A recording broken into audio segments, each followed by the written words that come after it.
All right, it's 7:24. I'll call to order this meeting of the Columbus Common Council Committee of the Whole for Tuesday, March 7th, 2017. And whenever you're ready, could you please take the roll?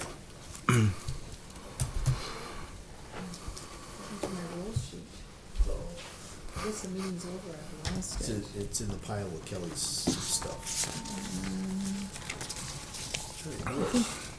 Where did it go? Like I said. No, I think it's in here. Here it is. We can go on. Good, I didn't want to go through that. I'll take it. Crombie, Here. Hendrickson, Here. Malat, Here. Reed, Here. Rule, Here. Tom, Here. Traxler. Here. Thank you. This meeting has been noticed appropriately according to state statutes. On to approve the agenda then, unless there's any alterations or deletions. Take a motion to approve the agenda as presented. Motion to approve. Second. Have a motion and a second. All those in favor, please signify by saying aye. Aye. Any opposed? Seeing none, the agenda is approved. Number 4, citizen comments on agenda items. Bill, did we have anyone signed up back there to speak? No one has signed up. We did not. Was there anyone else present this evening that wanted to speak on any of the agenda items? There was one resident on, I have two. We have 2 people present. Yes. I just wanted to comment. Please state your name and your address as you. Stephen Lang, I'm at 104 South Ludington Street, Apartment 1. Just regarding number 8, I know we've been here the last 2 meetings talking about that, but I'm just requesting that it can get moved forward to the regular meeting and have action taken on it, especially since now that we have road construction and parking is becoming more of an issue, or if there's something that we can temporarily do in the meantime prior to the language of that or the updating on the signs regarding enforcement. So that's all I have to say. Okay, thank you.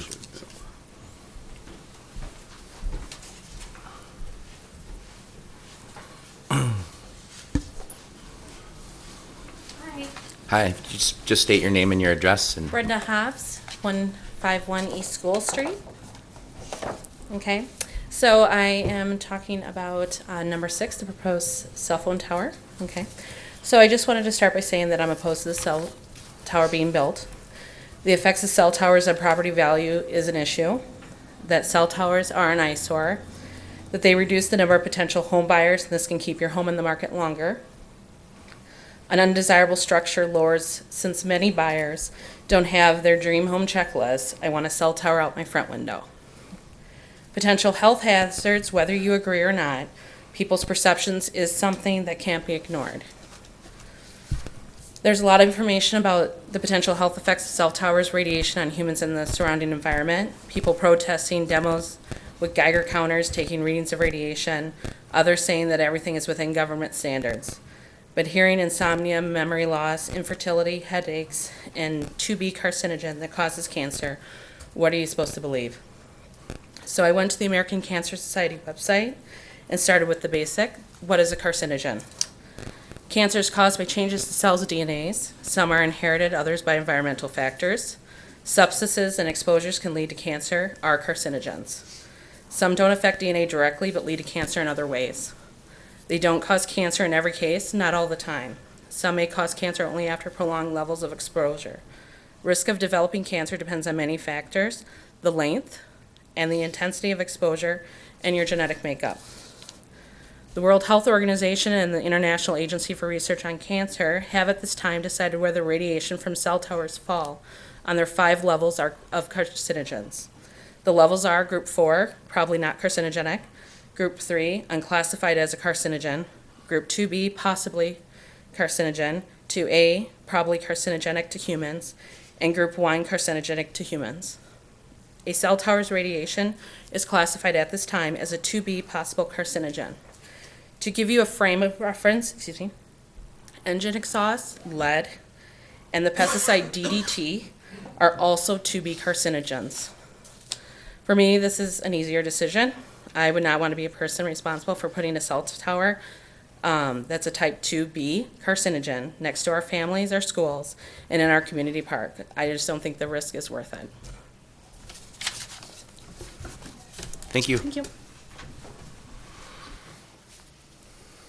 Okay, then on to number 5, which is discussion of snowmobile ordinance.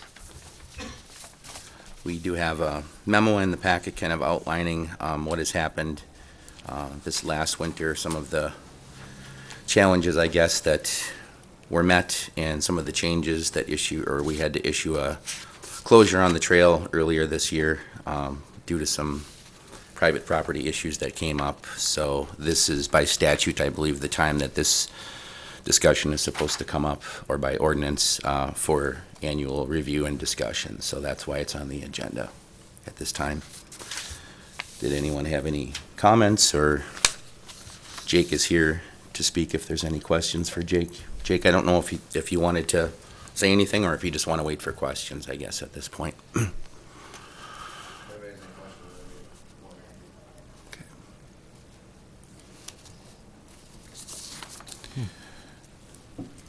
We do have, Jesse actually has a visual for us as far as the trail outline, if anybody wishes to see that for discussion. I don't know where we start with this. I do think that the council is going to need to come to some agreement on what the future of this is after last winter. I know it was the will of council this last year to kind of give it a try, and we've tried to implement some changes, or the Snowmobile Club has tried to implement some changes in the trail as well in the past couple years. I know that Dave and Jake have put an incredible amount of work into trying to take care of the issues as they've popped up, but I think at the end of this year, we ran into some challenges that I didn't expect probably in prior years with private landowners, and also snowmobiles just not honoring the trail, going off the trail, etc. So that's an image of the trail that we approved this year, from my understanding. Any comments about where we go from here? I guess I would start with the comment.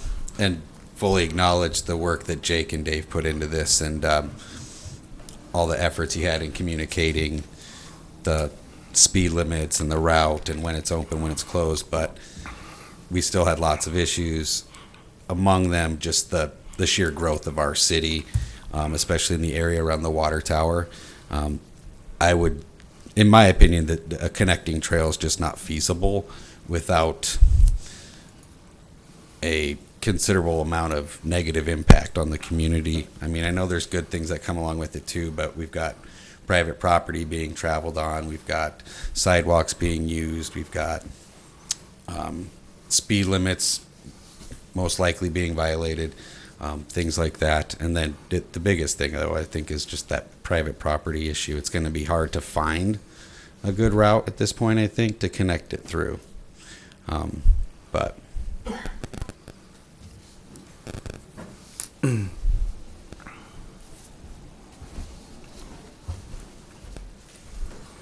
Hi, Jake. How's it going? Good.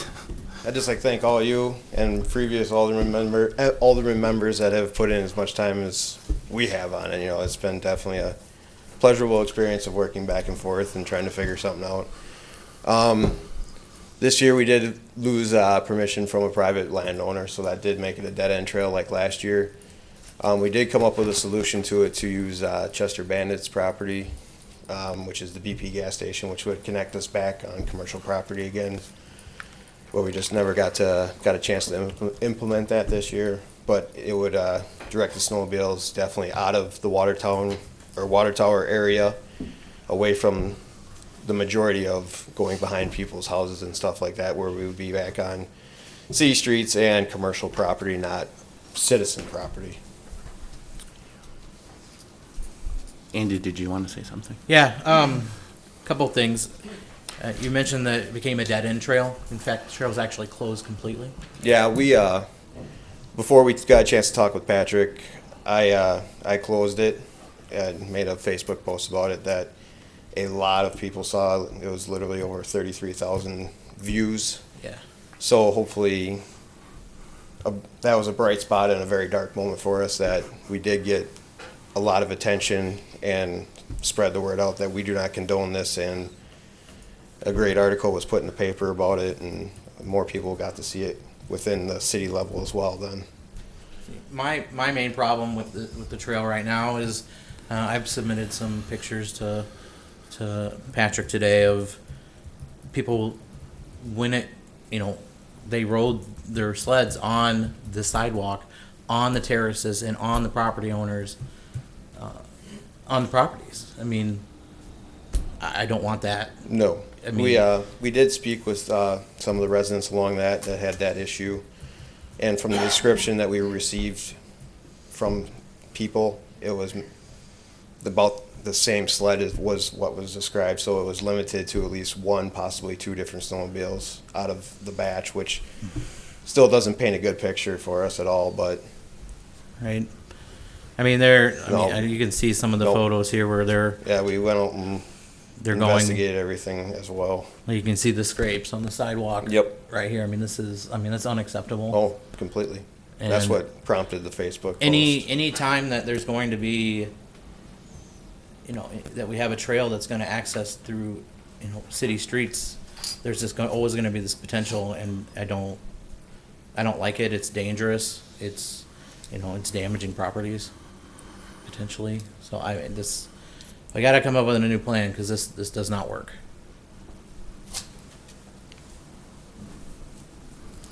I think one subject that really showed itself this year, obviously, we had the private property issue, is that if this is ever going to be entertained in the future, I think that it would be smart for the city to try to obtain written permission, or the club obtains written permission, and that it's filed somehow, because I think the issue we're going to run into eternally is if you have a verbal consent from a landowner and then that land or that property changes hands, you'll put your trail in, and then after the first snow, someone's going to complain, and then you have to reroute. And the pattern I'm seeing is when it has to be rerouted off of a private property, it's going to have to go onto public property, which is generally going to be a street.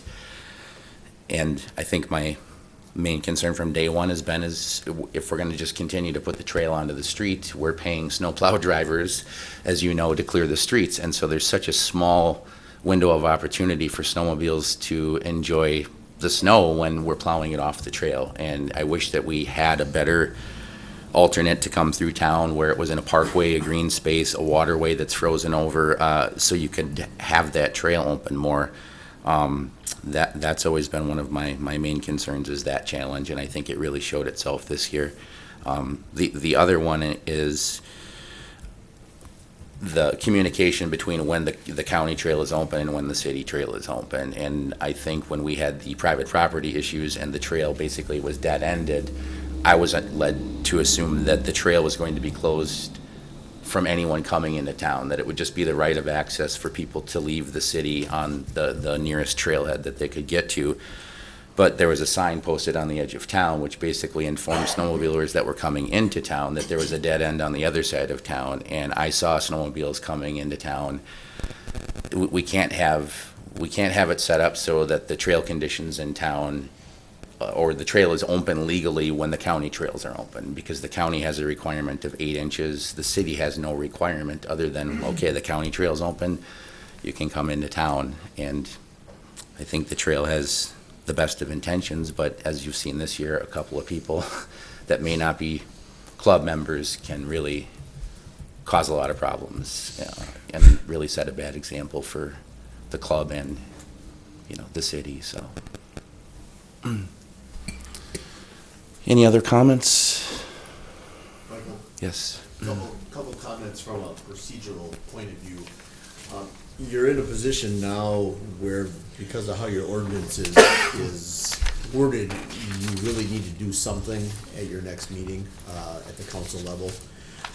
And I think you have two choices. Choice number one is to bring forward a motion that basically cancels, terminates, whatever word you want to use, the existing trail.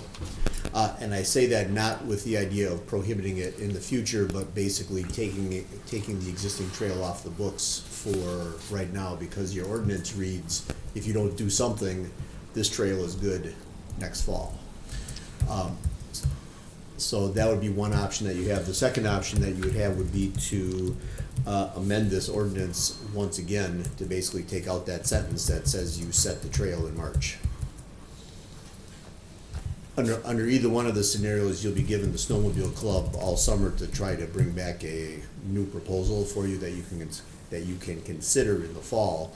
But if you don't do anything after the next meeting, automatically the trail that's on the board right now will still be in play. Correct. Thank you. The council understand that?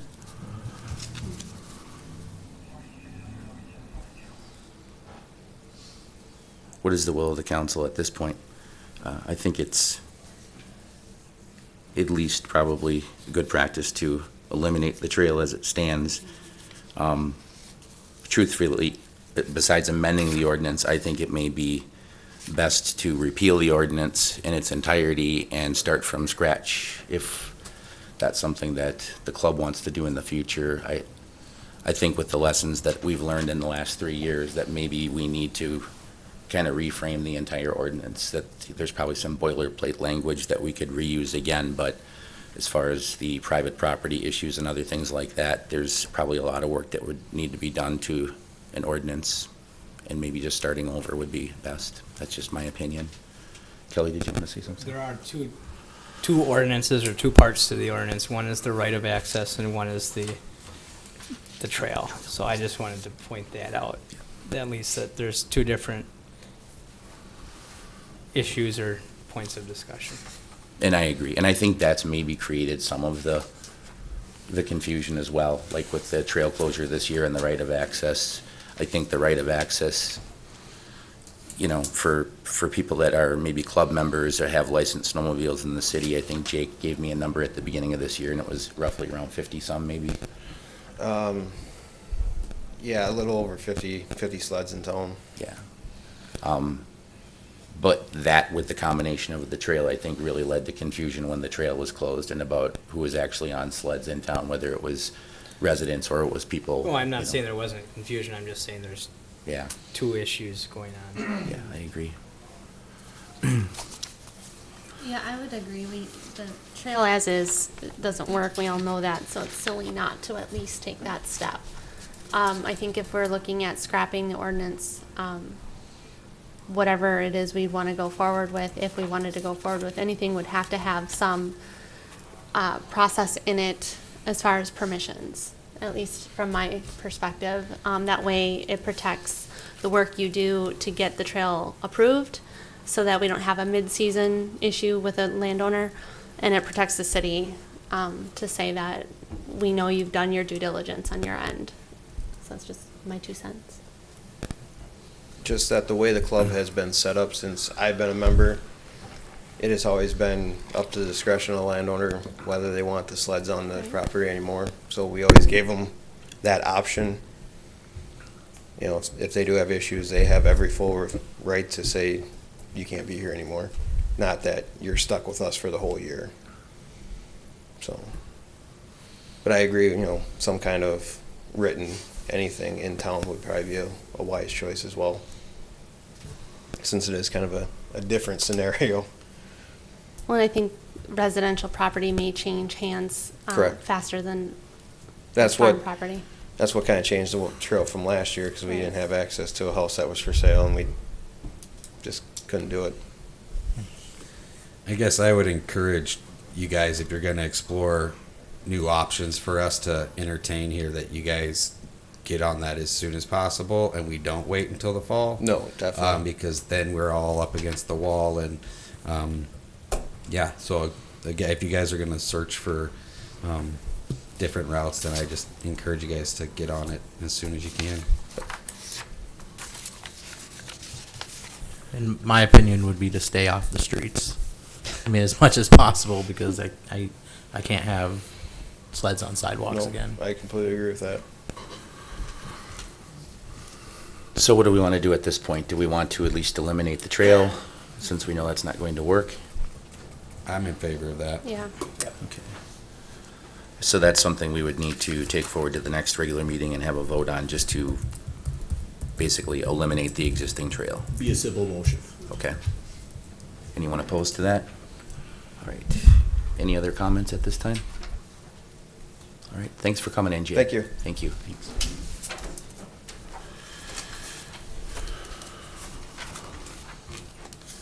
Okay, then, up next, we have, consider U.S. Cellular cell tower proposal and lease.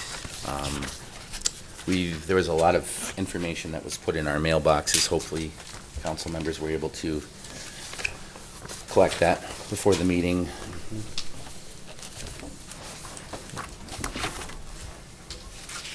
And there have been several emails sent out this week by Attorney Johnson kind of outlining lease language, et cetera. One thing I guess I've really been trying to focus on since the last meeting is trying to understand the state statutes that seem to have pretty much rendered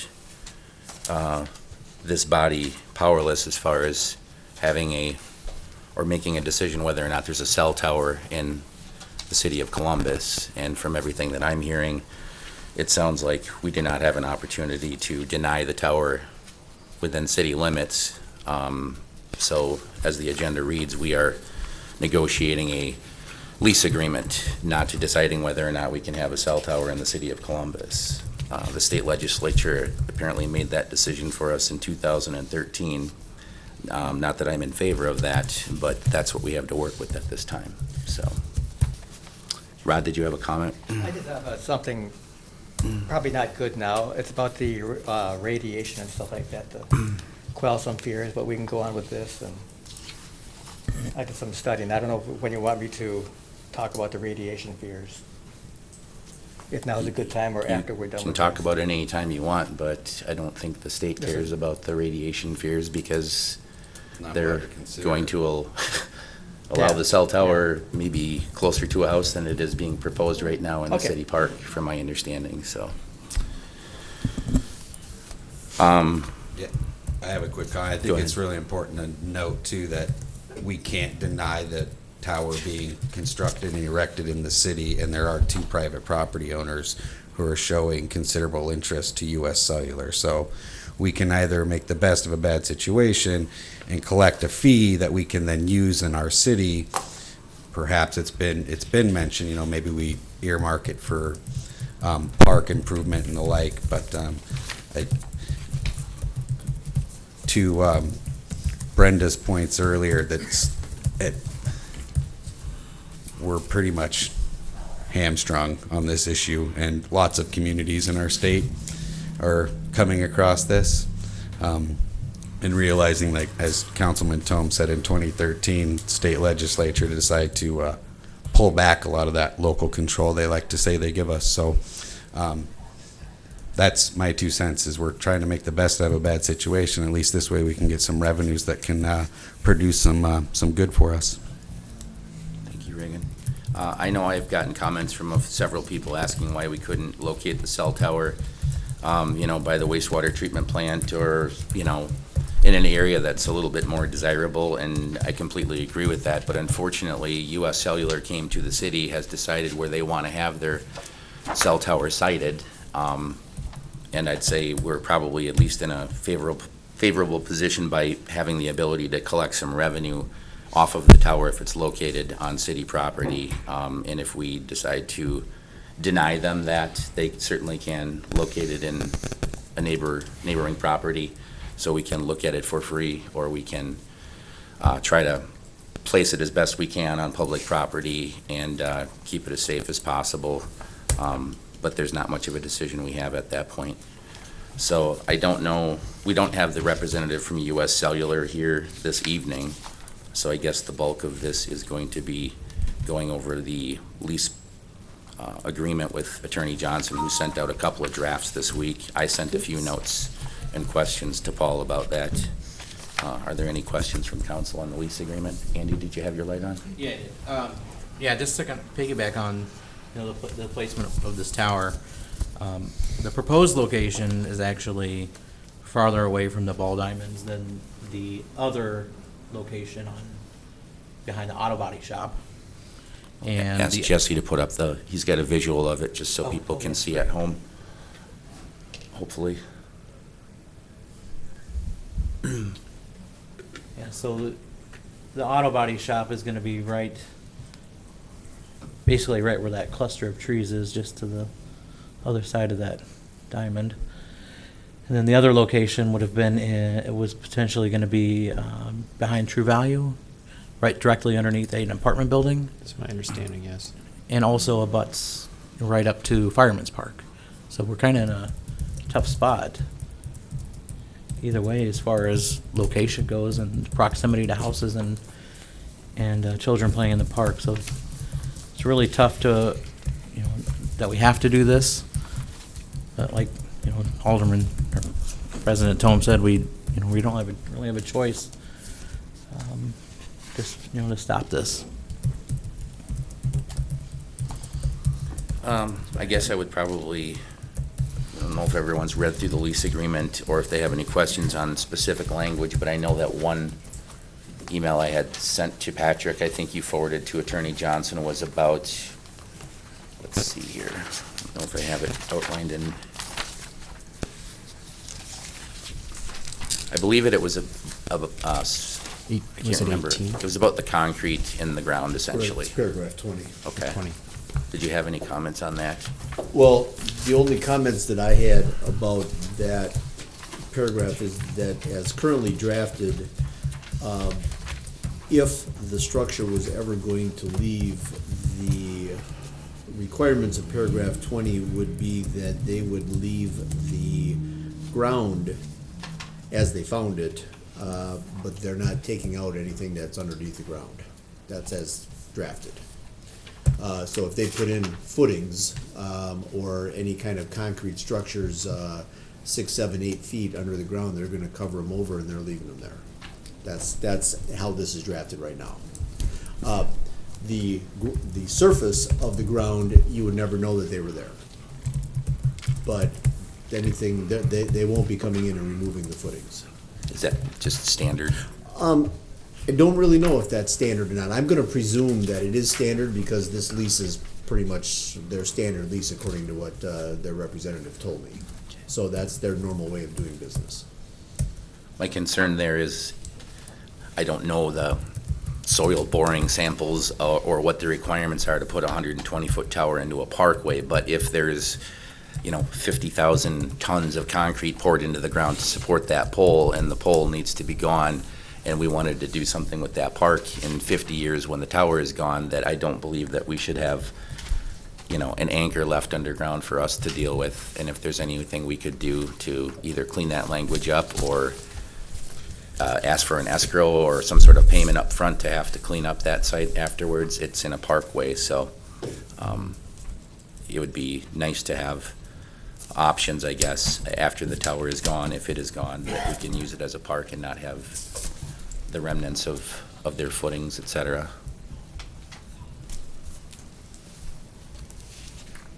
It does not hurt to inquire.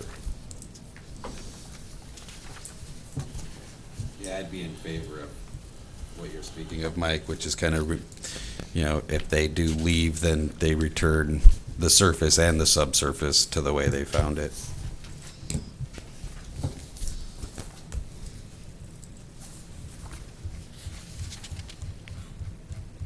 And there was an amendment also on Section 18, right of first refusal. Section 18 is the one paragraph where the representative from U.S. Cellular and I just decided to disagree, and I would bring it up to council tonight as to if they had a preference one way or the other. I added the first line of paragraph 18. Well, let me back up. Paragraph 18 gives U.S. Cellular the right to purchase, the first chance to purchase the property in the event the city is going to sell it.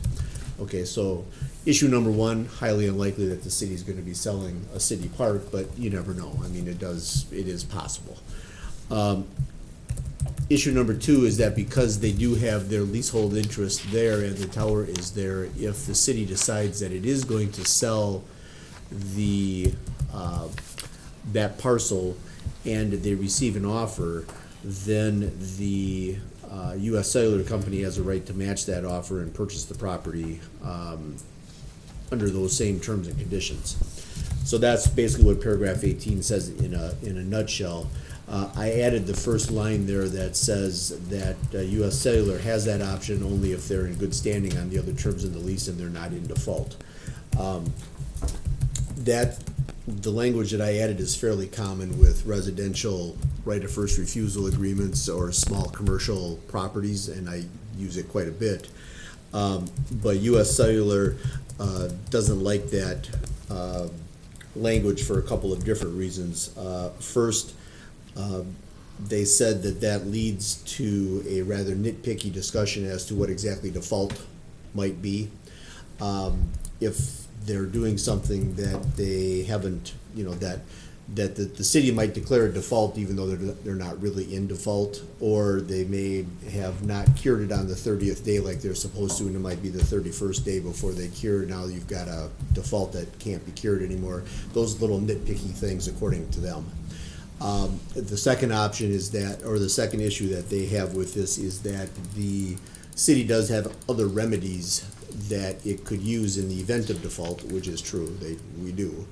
But that doesn't seem to matter much to me, because this is just an additional provision that we're putting in there. So they would have requested that one sentence come back out, and I wanted to leave it in there, and I left it for you to make the final call.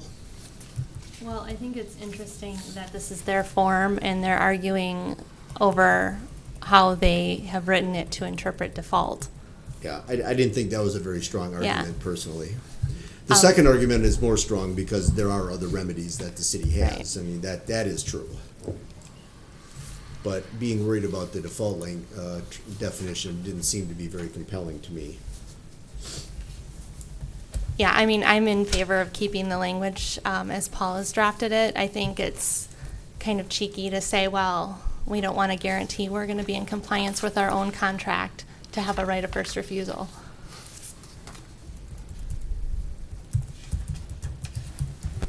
I don't think anyone disagrees with that up here, do they? No. Yeah, I don't. Okay, so we're square on that.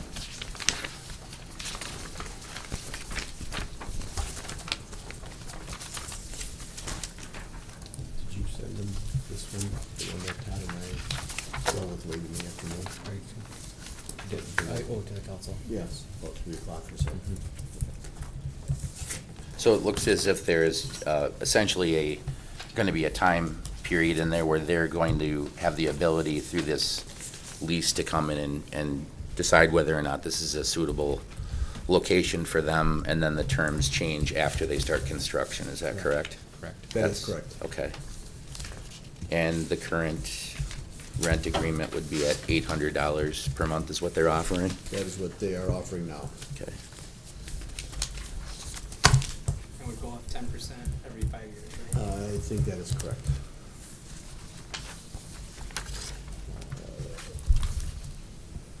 Is the council comfortable with $800 a month, or do you feel like we should be asking for more? I feel like we're doing this for a revenue source essentially at this point, since we I can't think turn it so, out of a yeah. park. Yeah, yes, I they do. It's conditional think on that I'd- everything. Right. Be afraid to ask for $900 a month at this point. I think the city is going to be probably a more favorable landlord than a private landowner due to conditional use permits. The city will be here in 50 years. A private property may be bought or sold several times. There may be additional easements or other processes that they have to go through. So I don't feel, Michael? go ahead. Just a quick comment. Initially, their proposal was $700 a month, and I had asked for $900, and that's where they came to the $800. Now, that doesn't, I mean, if the direction is to, again, request the $900, we'll certainly do that. But I just thought you should be aware. I think go with 900. I think we should ask again. I think we're the preferred landlord at this point, Yeah. and it's in process, so I think we should at least ask again. I agree.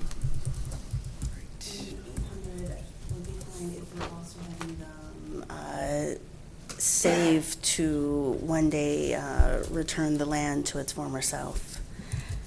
If that's part of the agreement, then I would be fine with. To get rid of the 800. concrete and Yeah. the footings.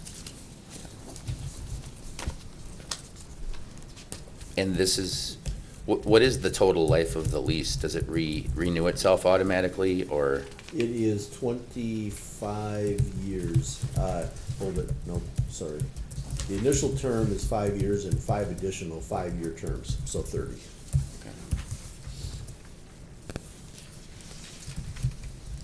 $100 a month over 30 years turns into A lot of money. a lot of money that can be used in our parks, and I guess that's the reason Or we're to doing it. Trina's point, to, if we really want to push on that restoration piece, although with an extra 60-something, we could do it ourselves.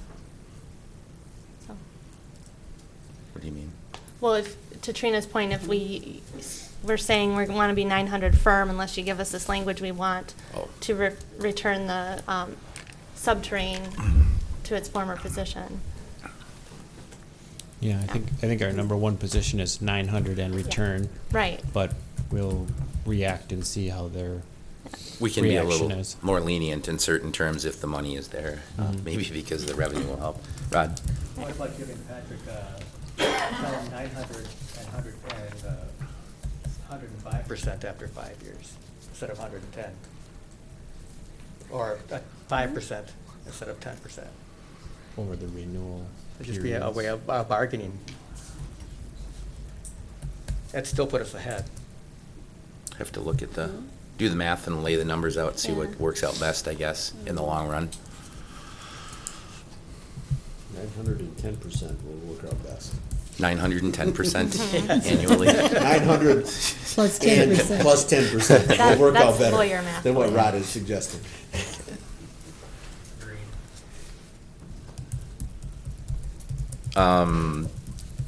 Are we expected to bring this forward to the next regular council meeting at this time, or what are you sensing as far as the timeline on what we have to accomplish here? They would like to get moving as soon as possible. I'm positive of that.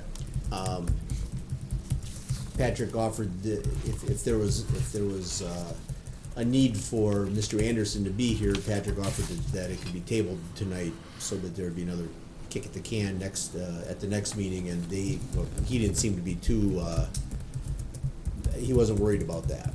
So I don't know exactly what their timeline is, except as soon as possible. Is the council comfortable with, do we want to bring this forward? Have Patrick and Paul talk to US Cellular to see if they're amenable to the terms that we've talked about tonight, and bring that to a regular meeting, or would you rather have this at a committee of the whole, just to kind of make sure we've got everything square and we understand what they're willing to compromise or not? I think if they have the discussion and they're willing to come to the table on that, we should bring it forward. If they're not, then we should come back. I was just gonna suggest that if we've seemed to come around on mainly 3 points. Three things. The rent, the subterranean structures, and the First refusal. right of first refusal. And if they agree to all three, You're done. if there's wavering on any one of the three, we could go to the cow. And we would expect Todd Anderson to be here to discuss that. It seems the most sensible way to proceed. Then we've got options, and you can let us know which meeting it's going to show up at, I guess. Okay. All right, any other questions on this? Can I just Go ahead, make one Patrick. quick thing? I think in the other discussions on this issue, I've relayed information from folks that have contacted me based off the letters and the coverage of this issue, and what I have told everyone that I'll let the council know. I believe at the last meeting, I reported 5 people called in opposition. Since then, I believe it was 5 more calls, but 3 were in opposition, and 2 just wanted, one had initial opposition, and then I laid out this information about private property, and then they kind of understood, and another just wanted information, and I think I was able to relay the questions and answer the questions that they had. So I just felt I need to convey that at this meeting here. So Thank you for the work that you did too. I know in having staff get the mailing out to, property owners in that area. I know there's been discussions out in public about this, but it's kind of hard to get all the information out to every person. you know, it's a difficult position for the council to be in. I don't agree with the position that we're put in, that we can't, you know, have a little bit more say in the zoning requirements and where we could locate it in the city.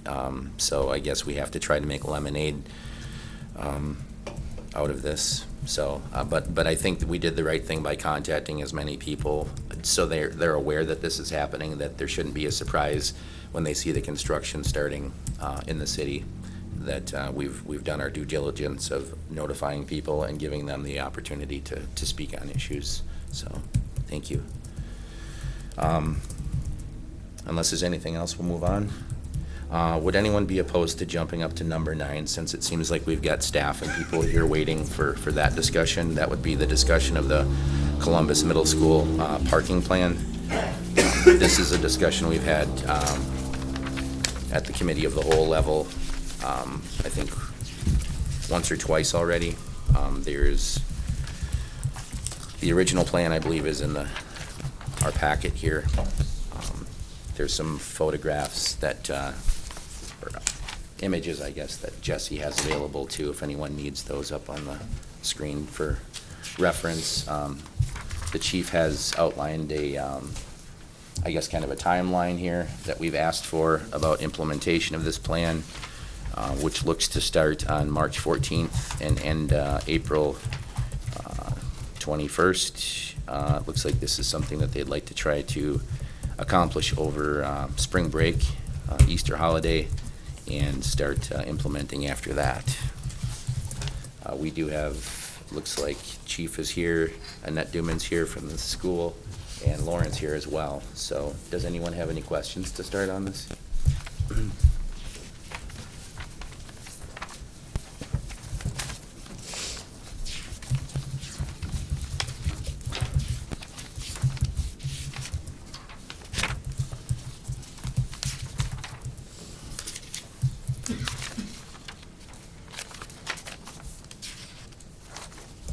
Jesse's got an overhead picture. I think he's just got limited pictures about the overhead plan, about the proposed changes for pickup and drop off. One thing I wasn't able to find in the packet, or a photograph of the exact location, was part of the discussion we had at the September 20th meeting, which would be aimed at the Richmond and Dickinson Boulevard intersection, where there currently seems to be kind of a diagonal crosswalk that goes from the middle school over to Washington Park. I guess photo E would probably represent that somewhat. But there was some discussion about, and the yellow line on photo E shows that the proposal would allow vehicles to park on the, I guess, northeast bound side of Dickinson Boulevard, which is across in the middle school. That's currently prohibited parking right now. I think I expressed some interest in looking at the crosswalk area there on the school side of North Dickinson, because there isn't currently a crosswalk that goes from the middle school directly across to the other side of the street. That kids are using a diagonal crosswalk. I'm not really sure if that's actually supposed to be an active crosswalk or not, but I see children using it all the time. And my main concern for that part of the project is, if you see children walking diagonally, they interrupt every lane of traffic possible from all 3 streets. And I think by eliminating that and getting children walking directly across the street on all 3 sides, that there is still a possibility for traffic to move in certain directions by eliminating that diagonal crosswalk. But that would require a ramp to be installed, a curb cutout, and a new crosswalk to be painted on that side of the street. Although it's not documented in here, I feel like that's a critical part of this plan to see some changes occur there. Yeah, if I can weigh in, I think, so if you look at photo C as well, it's kind of taken from the perspective of being across the diagonal. But it was my understanding that the diagonal crosswalk was not supposed to be in use, that they tried to rub it out of the street so that it's not intended to be a crosswalk diagonal at that spot, and that the ideal way for the children to get over to Washington Park from the middle school would be to go across Richmond and then across, which for now would work. I mean, ideally, you'd want to put that direct route across and have to build in the ramp, but it's not something that would have to happen right away, because they'd still be able to go this way and then over. Yeah, I think when we're talking about the parking on North Dickinson, or on this side of Dickinson in photo E, the concern was at that discussion in September where that kids were going to be trying to cross the boulevard, between Right. buses and cars. And I feel like if we've got a dedicated crosswalk that's a little bit closer, kids always want to take the shortest possible route. But if we ask them to walk down, cross Richmond, cross Dickinson by Washington Park, and then walk up, we're probably not going to get as much participation from kids in using that crosswalk. And I think there are some other concrete areas that I had noticed that probably need to be addressed if we're going to do something like that. One of which would be the long crosswalk, or the long new sidewalk that goes from the elementary school through the parking lot or along the driveway.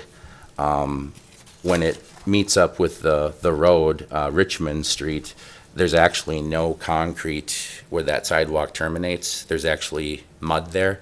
So that I see the kids walking on the ramp kind of going around. Dan, did you have a comment? I don't have my handy dandy laser pointer, but if I could approach the Yeah, please. screen here. You are correct that there used to be a diagonal crosswalk here. I think there was an attempt to sandblast it at one time. There's still some remnants of whatever paint they used back then was good paint. We should get that again. But there are currently marked crosswalks here across Richmond Street and then across Dickinson, which meet up with the pathway that goes into Washington Park. So we try to encourage the kids who are out there from time to time to use it. I think the council's idea of potentially putting in another crosswalk here would really complement this plan, and it would take some education to be out there to make sure that the kids and other people are using the correct crosswalks. I think the other thing, and I don't want to speak on behalf of Mr. Glassbrenner, the principal of the middle school, but there is some plan to possibly start a school safety patrol, and that is one of the areas where those school safety cadets could be posted to help direct the kids to use the proper crosswalks.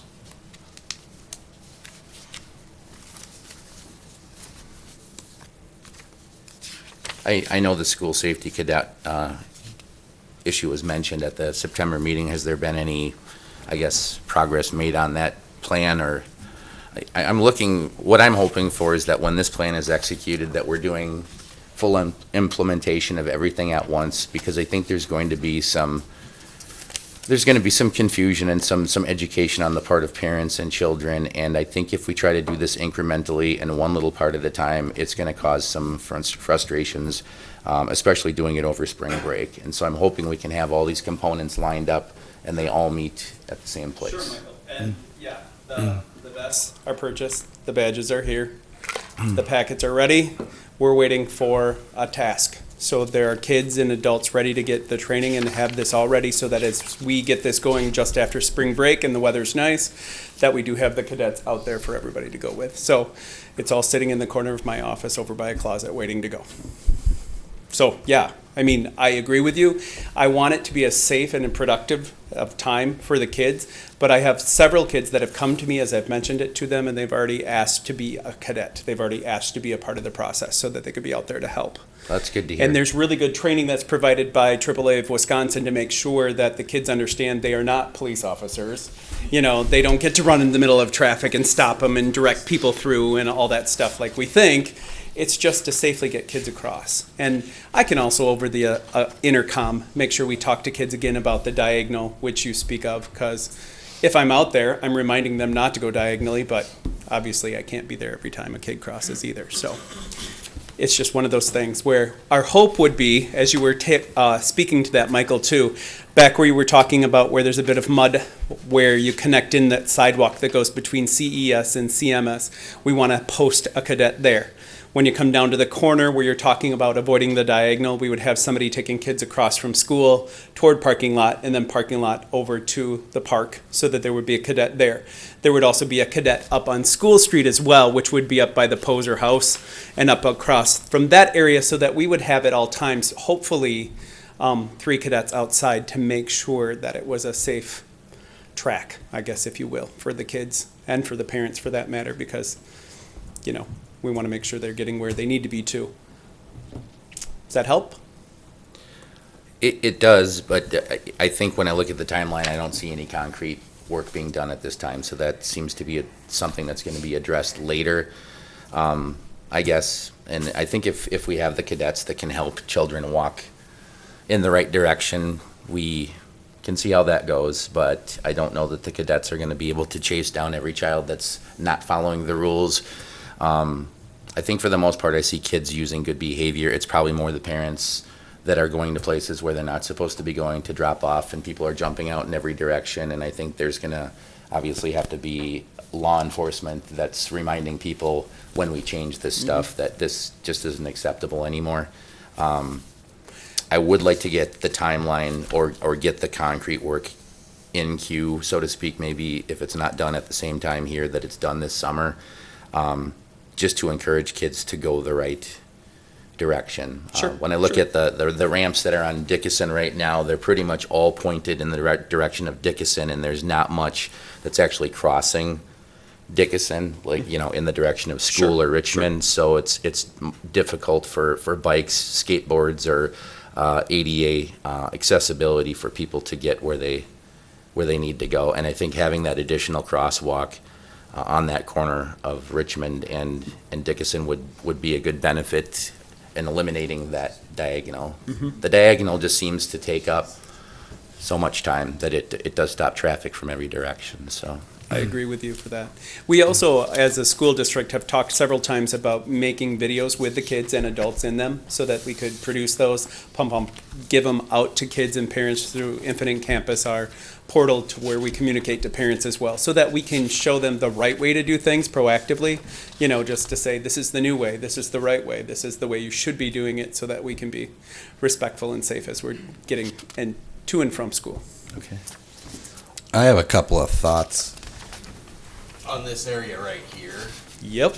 Currently, you've got ADA parking spots, and it seems, if I'm recalling our last discussion, we weren't 100% affirming the fact that we could move those so far away into the primary parking lot for the 2 schools. Correct. Has that been confirmed? You guys are allowed to have it that far away? Yeah, we were. Okay. I mean, And secondly, I referring to guess that. I really love the idea of the drop-off lane, but I do not think that it's going to go smoothly with a painted line. Are you guys developing alternatives for a more permanent barrier between the street and the lane? Because that's going to be if you look at the elementary school, no one stays in line. And there you at least have a second lane that's going the same direction. And I just see the potential problem of mom and dad at the back and jumping back into traffic as somebody's coming, turning left or turning right off of Dickinson. Again, I love the idea of the lane, but I really think it's not going to be as beneficial with it just being a painted line that folks are just going to drive right over straight into traffic. They're not going to stay on the path. You want to address that, Chief? That is a concern that we've looked at. One scenario would be to put some type of, not a traffic cone, but like a post, like they have in the elementary drop-off line out there. Oh, like the plastic chain link? Right, they're high visibility, they're up high enough, and that would kind of separate the drop-off lane from the traffic lane. The concern with that would be is then by putting those up, we don't give people a way to get out into traffic. They pretty much, once they're in the line, they have to stay in it and wait for all the cars in front of them to leave and move up. And So that hopefully could everybody create moves another efficiently. problem. Yeah. One other thing that I really haven't thought of to this point, but it has come up in prior discussions, is just the possibility of looking at turning Richmond Street into kind of a private drive. Technically, traffic is not supposed to be going through there. There are signs posted that say no through traffic during school hours. you know, I know some of the residents down the block to the west probably use that for access, but they're also closer to Main Street. So another option would be for the city to look at kind of closing that off. It's not a public street anymore, it's a private drive, and then we would have some more flexibility in how we handle that and control the traffic and how the pickup and drop off is handled as well. But the reason we went with the painted lines was so that cars could get in and out of the line without having to wait for everybody else to move up. And Yeah, I see the waiting as less of an issue compared to car accidents, so. right. Dan, while you're up, the last conversation we had about this, it's in September, I thought that there was discussion about having an ADA or handicap drop-off space along there. Is that part of the plan still? I believe that is still part of the plan, is to the very beginning part of that drop-off pickup line, where there would either be some hash marks, but there would be a specific sign put up that indicates it's for ADA drop-off and pickup only in that very first area because of its proximity to that sidewalk there. And it's close to the school entrance. Yes, and that's correct. I support that, but one concern I have is we're going to be breaking essentially the traffic that turns onto Richmond Street into two lanes. We're going to have a lane that's waiting to get into the elementary lot, and then we're going to have the drop-off lane, which is, you know, against the middle school property. And if we put that first spot as an ADA-only drop-off area, if someone is dropping someone there, are you not impeding anybody else from getting into that lane? Or, you know, that was just a concern that I had, is that it's probably not going to get used a lot, but when it's in use, is it going to prevent anyone else from getting in queue, I guess? I don't know if it's going to prevent a lot of people from getting in and out of there. I mean, essentially, this is already occurring from what I'm observing out there. There are parents that are pulling up to the side of the street there and dropping kids off, and you currently have two ADA stalls that are perpendicular to the street there that are taking up more room. So what we're trying to do is basically legalize this and make it safer and regulate it so that we reduce the potential for any accidents to happen. But I see parents pulling up there for, 10, 15, 20, 30 seconds already and letting their kids get out, and then they're crossing the street where they're not supposed to. So we're just trying to make it official and safer and again, get that traffic off of School Street. Yeah. Annette, did you have a comment? I think I hear still a lot of questions and concerns about the plan that we're putting forward. There's a couple of things that I'd like to propose, and then I think what I'd like to do, and Dan has put a lot of time and effort into this, so he might want to hit me. But I think what I'm going to ask the school board, if we could possibly maybe take a look at and do a little bit of a traffic study, because I do know that we still do have issues at the elementary school as well. That parking lot, as Reagan was saying, talking about, we still have issues within the parking lot anyway of the elementary school.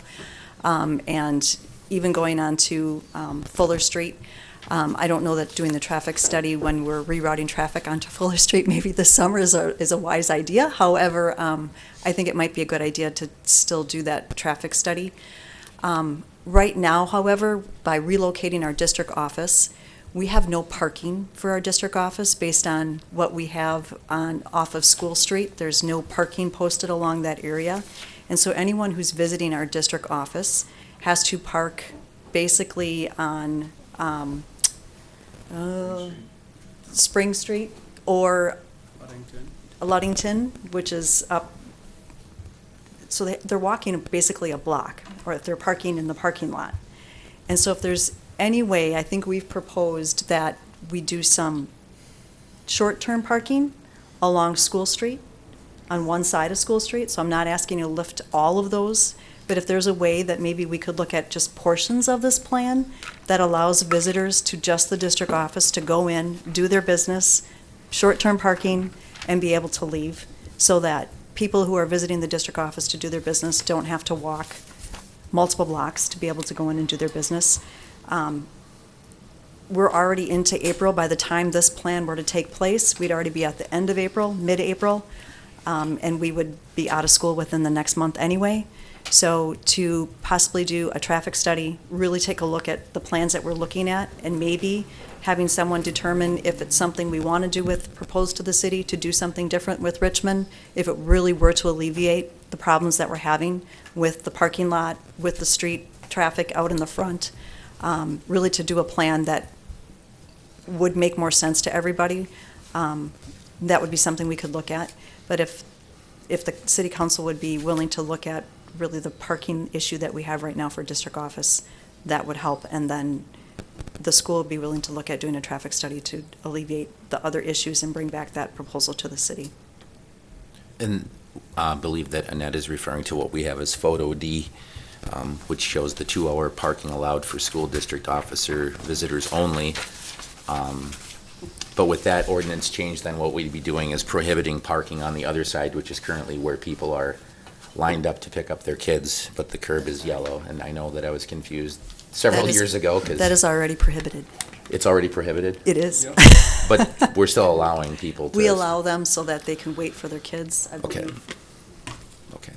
That wouldn't be a change, we're already doing that, but it would just be during the day, if we could allow short-term parking on the other side, just, again, so people can do their business and then be able to go. And that would be that area where that short yellow line is on School Street, just before Spring Street. I think that the easiest way to handle that would be to put up a sign on this side of that yellow line with an arrow pointing to the corner, just saying, you know, whatever, if we want to put a time constraint or, you know, temporary parking for school district business. Do you propose if we make that change, which I can understand there's definitely a need for it, to restrict the parking on the other side? Because I think one of the concerns we've talked about here is you have very little room left for traffic to go through that street if you have cars parked on both sides of any portion of that street. So if we were to allow the 2-hour parking restriction, do we need to eliminate something on the other side or limit the time, I guess, that someone can use that? So it's not around pickup and drop-off times? Do you know what would? It's already restricted across from that area by sign. And then because I believe proximity of a fire hydrant, a driveway into a small garage on the side of the building, and the intersection, there shouldn't be any parking there. Again, we see parents parking there temporarily to pick up their kids and drop them off. And we really have nowhere else to move them or displace them to. That was the theory behind the Richmond Street drop-off line. But, you know, unless you have a ton of traffic coming in and out of the district office for hours and hours upon time. And we really I don't. see it as much of an issue. They come in, I mean, you could probably restrict it to like 30 minutes. I mean, they're not there for long periods of time, and if they are, it's typically teachers that are coming in and, you know, we're doing meetings, that type of thing, and they're probably parking in the parking lot. So it's just for the people that are coming in to, coming in signing a paper, and that's the ones that they're walking 2 blocks. It's taking them longer to get to the district office than to do the business that they need to do. Sure. What if we restricted it? Like, I don't have a problem with this, but I feel like people are gonna abuse that side, are gonna abuse it. So what if, I mean, when do people normally come to do this signing of papers and other stuff? School hours, so like. So restrict, so if you said, you know, nothing before and nothing after school, I think that would be better. I'm just asking. We'll just use the blanket term that we have on a lot of the signs during school hours only. It would be the opposite. A lot of the signs say no parking during school hours. This would say something to the effect, parking only during school hours for district office business or Sure. something. Yeah. Yep, I think that makes sense. You'd have to identify the parking spots. I think the other thing I see in here is that crosswalk. This is kind of going right to where you want the parking spaces to be. Do you have to require the parking to be set back a certain distance from that crosswalk or not? But I just want to make sure you get enough spots out of there. 15 feet Okay. is the statute, but I believe when I went out there, based upon how far back we're looking, I mean, we could at least get 3 Okay. cars in there. All right.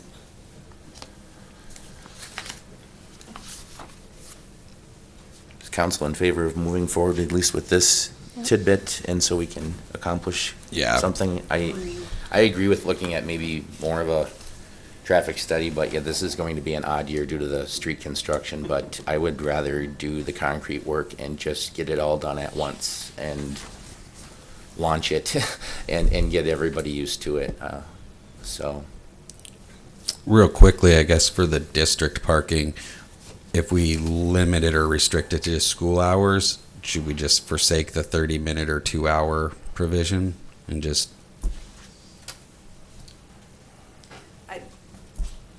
personal preference? I really don't think it will matter. Okay. I really don't. I don't think anybody's going to be parking there for the full day. That's what I think too. Yeah. And a little fewer words on the sign might Help. help folks read it. Right. We need some kind of time limit, just so people don't feel too comfortable just parking there. This is a good spot. 30-minute district office Office parking only. during school hours.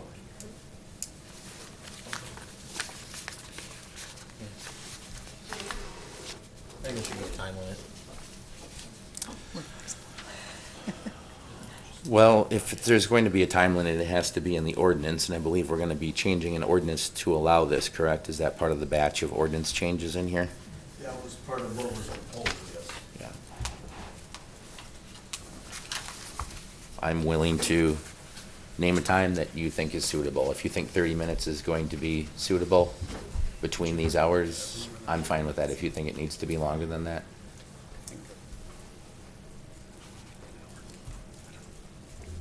Let's say 2 hours, Okay. just in case I have a salesman that can't stop talking. No. 30 minutes to give you a good excuse. Okay, so we are going to bring this forward then, and I'm gonna have to defer to Paul on this. If that's under one of the current ordinance changes we have, or it's under the proposed change, I'm assuming it's under the proposed.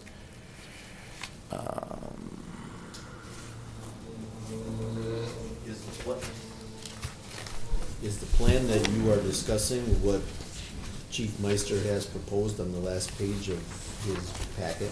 Part of that. Let's see, Well, no parking. let me No parking. make it easy. I'll confer with the chief and we'll get this figured out and we'll get it forward.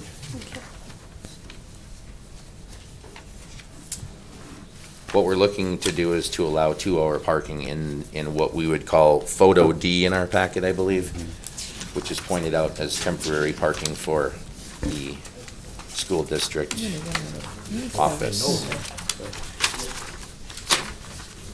This is our evidence. That doesn't help you much. It's your evidence? Yes. Yeah. It's a Okay, separate one. Mr. President. Oh, no, that's, I'll confer with chief and get to the bottom of it. okay. Comfortable bringing that forward to the next regular meeting then? Yeah. Good option. Absolutely. Thank you.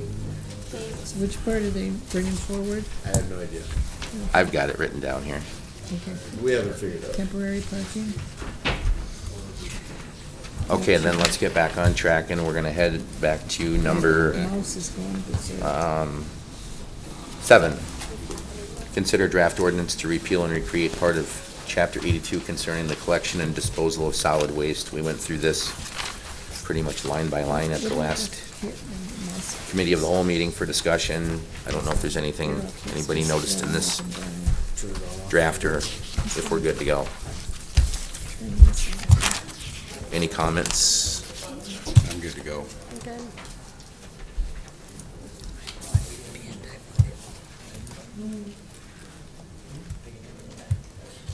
Seriously? Put it in final form and go forward?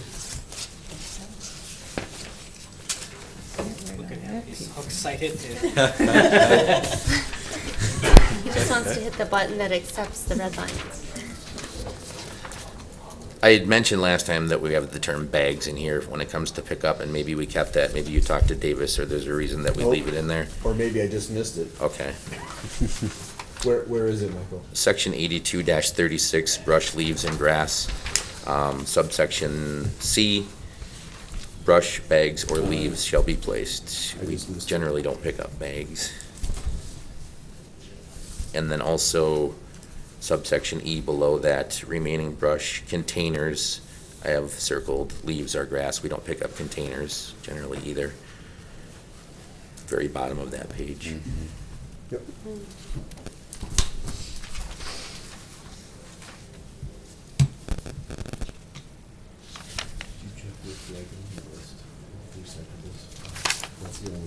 That was the only thing that I really noticed, I think.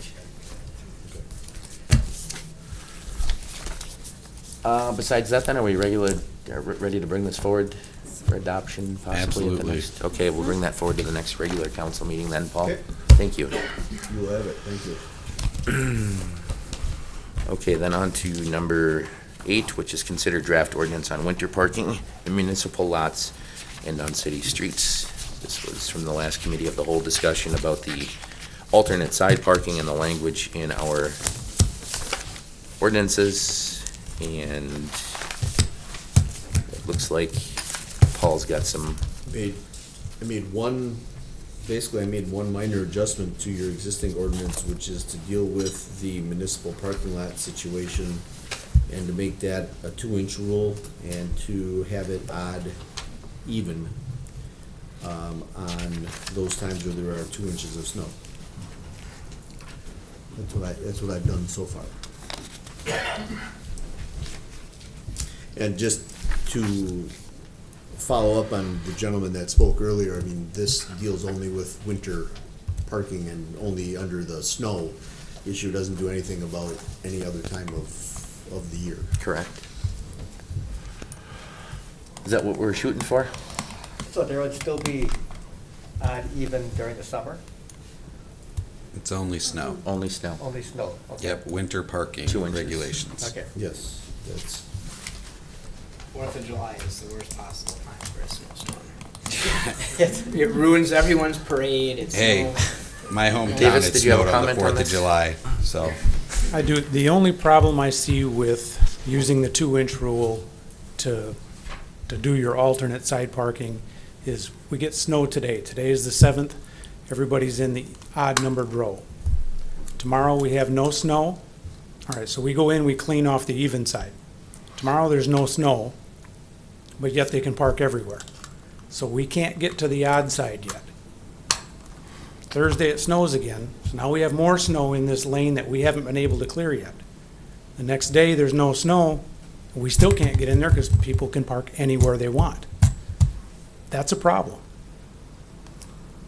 That's why we have the alternate, so that it's unlike the streets. The streets, they get off the street completely, we plow the street completely, and then they can come back on. Here, they're moving side to side. We have to have that second day to clean that opposite row. Otherwise, we're never gonna get it clean. I guarantee it. so you would change that first line there so that where it says anytime after the accumulation of 2 inches or more of snow, you would change that so that it says for 48 hours after the accumulation of 2 inches or more of snow. I wouldn't change it from the way it is right now. Well, I understand that. The problem with having 48 hours is how, When do you start to measure? nobody's gonna be paying attention to that. I know. I mean, we have signs telling people not to come across the bridge on the road. I have big signs, and they're across the bridge every day. So this is an issue that we will have if you change this from alternate side parking December to March. Have you reached out to other communities, Davis, to see what their solutions are? Because we're not the only people with municipal parking lots that need to get plowed, but used at the same time? Most everybody is sometime in December to sometime in March, alternate side parking. Period. Isn't that what we're From the going group with right that here? I've talked to. Yeah, and that's what we're doing right here, right? Do this and they yell back. That's what we have now. The one that we have Right. now or the one you're changing to? They're doing what we do right now. They don't have a 2-inch rule where then, you know, now they gotta move after 2 inches or 4 inches or what That's have what I you. mean. They're in danger. But they do the even odd. In most places, yes. So is the way you just broke this down, I thought your concern was the even odd, and you didn't like that, not the 2-inch rule. No, I like the even confused. odd from sometime in December to sometime in March. Period. If you, No- if no- you do no it, 2-inch rule. yeah. He doesn't like the 2-inch component. Because on the day that you don't have snow, they can be parked anywhere in that lot, and we'll never be able to clean that side that they were parked in when it did snow. But if it doesn't snow for 3 months, they can't park in even odd for 3 months. They can park even odd in. Every night. And to be honest, in March, how long will the snow be there in the first place? Yeah, I mean, it's, you're right, it could be a problem if we get a 15-inch snowfall, but if it's March, the snow's only gonna be there for 3 or 4 days. The way that it's currently drafted says this provision shall remain in effect until all the odd and even rows of the lot have been plowed.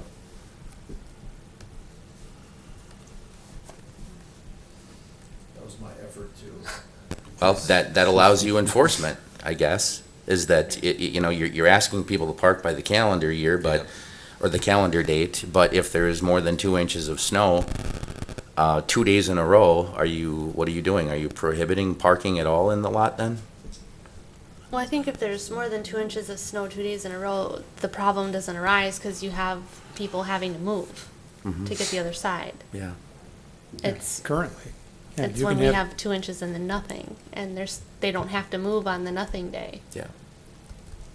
Because this would be confusing to me to read. I would. It's hard to sign, yeah. Mhm. It's gonna be a really big sign.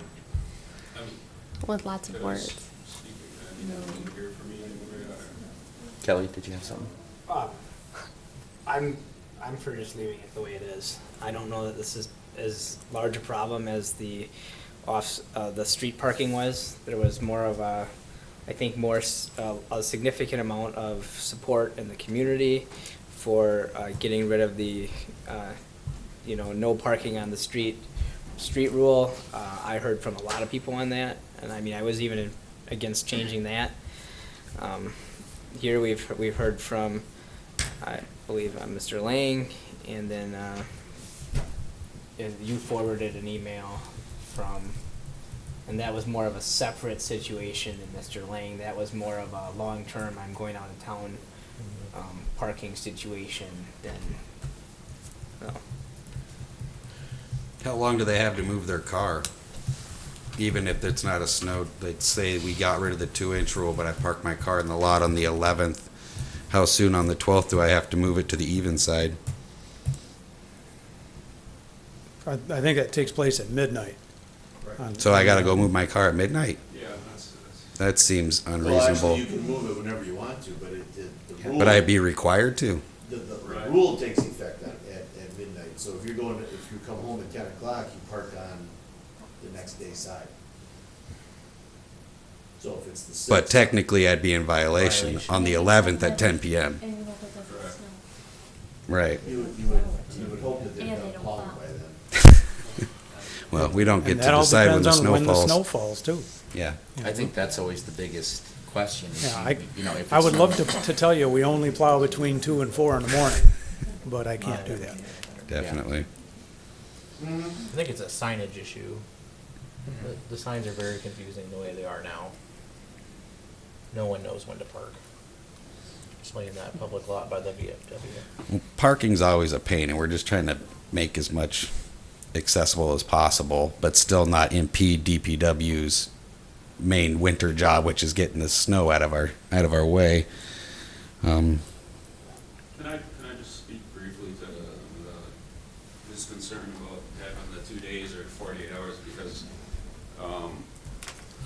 I mean, I've been there for 4 years now, and I mean, every time there is a snowfall, if the vehicles are parked on the opposite side of the street, or opposite side how they're supposed to be, normally that second day that he's saying that is required, in my opinion, isn't really required.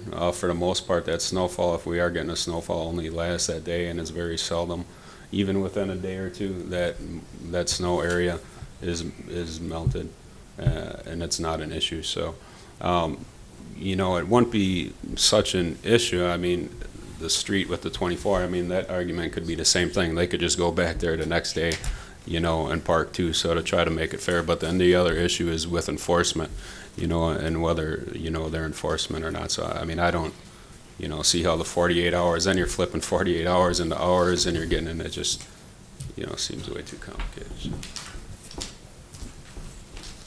I think my attempt here is to make parking available when it's suitable, and when it's not, then parking has to be restricted. And I think the only option we have in these lots is to go alternate side when it snows. And if it snows at 6 o'clock in the morning and it's done by 2 in the afternoon, and you can get in and get it cleaned up, and then maybe get in there after midnight and clean it up, there's good case scenarios and bad case scenarios. But I do think that downtown parking is somewhat limited when you have residences above almost every business downtown. Seeing these alternate side tickets being passed out this winter, I think, has caused a reaction from some residents because it didn't really need to happen. There was no reason to clean out the parking lot because there was no snow on it. And so I think we are probably going to face some challenges in trying to clean the lots out when that happens. But I think it's going to be, if you look at this year, how many snowfalls did we get and how many times did the city have to plow? It's going to change every year. I'm just trying to open up more parking if possible down in the downtown area. That's my 2 cents. Kelly, go right ahead. When I went to Ripon College, maybe this is a completely off-topic story, but what the heck, I only have 2 meetings left. So they had they would send an email out for a snow action day, and then you would be prohibited from parking in any parking lot, which obviously created a massive problem on the streets. But what if there was, you had a sign and maybe even a flip on a sign. Now we're getting into expensive signs, but when it's flipped, then the alternate side is in effect. I don't know. That might be, if it's December, January, you get a 2-inch snow, 2 or 3, whatever, it's not going to melt right away. If we get an inch today, it's going to be, that would provide more flexibility. Yeah. They just flip the sign and it's now snow action alert or whatever. Obviously, we can't send a mass email the way a college IT department can, but I do think we have some capabilities in the new website that we haven't really tested yet to send out notifications to the community, and that's one of those things where we could utilize that in the future for downtown residents that utilize municipal parking, so they can get an email or a text or whatever we can produce to let them know, the 2-inch rule is now in effect. Other city, they say either on the news or post on their websites, it's a snow action day. That's all they have to say. Everyone knows what it means. Mm-hmm. Here, it might just mean you can't park in the city lot for the next 24 hours and then be done with it. I think also the police department, don't you have Nixle or some there's this program that sends text alerts in the community. We really haven't used it because people have to sign up to get that. People weren't signing up for it. Patrick? I kind of carrying on what Regan said, that at least to start, the website can be the indicator, and for those that use the downtown parking lots, it would be up to them to pay attention to the website for that until we get maybe the web-based notification thing up and running. Or I kind of like what Kelly raised about a sign as well. So just a couple thoughts there. I just want to speak on that. I think that if you're dictating it toward technology or an email or something, then you're dictating it to a certain time going out, and then the response, to get that, and what's the time frame.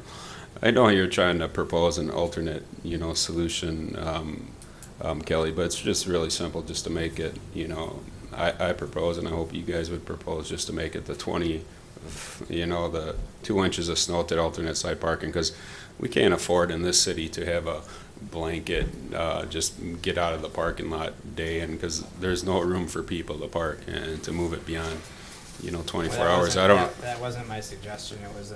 I was telling a story about how that would activate the alternate side parking. No, I understand you went into, I'm but just trying to find a solution here.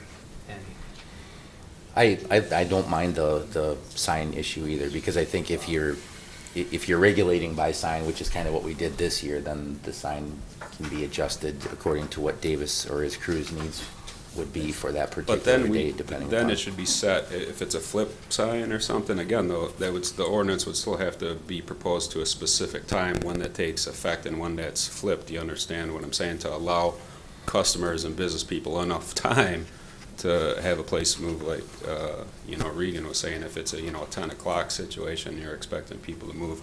So then that issue becomes, the enforcement of the time and when that goes into effect. And the That would intent- just be my concern there. The intent, I think, my intent anyway, was to tie the signage to the ordinance, which I don't think we clearly had done before. So Right, that's right. the intent. Whether or not this is the way we do it, I don't know that, but Right. that's the intent. Okay. How about we table this for a couple weeks? I don't think we're in a race to get this done. Winter's almost over. I think it would be foolish to implement a brand-new ordinance the last week of winter. Can we wait 2 more weeks and discuss this? Yeah. Can we, as Dan, keep stop enforcing this, because you guys keep tabling this issue, their officers keep, right, like, it's not even me, I got photo evidence, if you guys need me to bring in, what's happening, you could say it's not. I have to run a meeting. I'm sorry. I can't allow you just to kind of interject from the audience. I'm happy to take comment. Okay. It would be appropriate to ask the council whether or not you'd be recognized before you make a comment. And what I'm trying to do is get consensus from the council on how we deal with the issue right now, with all due respect. Are I'd we be comfortable tabling? tabling it for 2 weeks and bringing it back to discuss it further? Or- Andy? Sure. Okay. We'll bring it back to the next committee of the whole. All right, on to number 10, Task Order 2017-4, 2017 Lift Station Upgrades. Task order from Rupert Milky in here.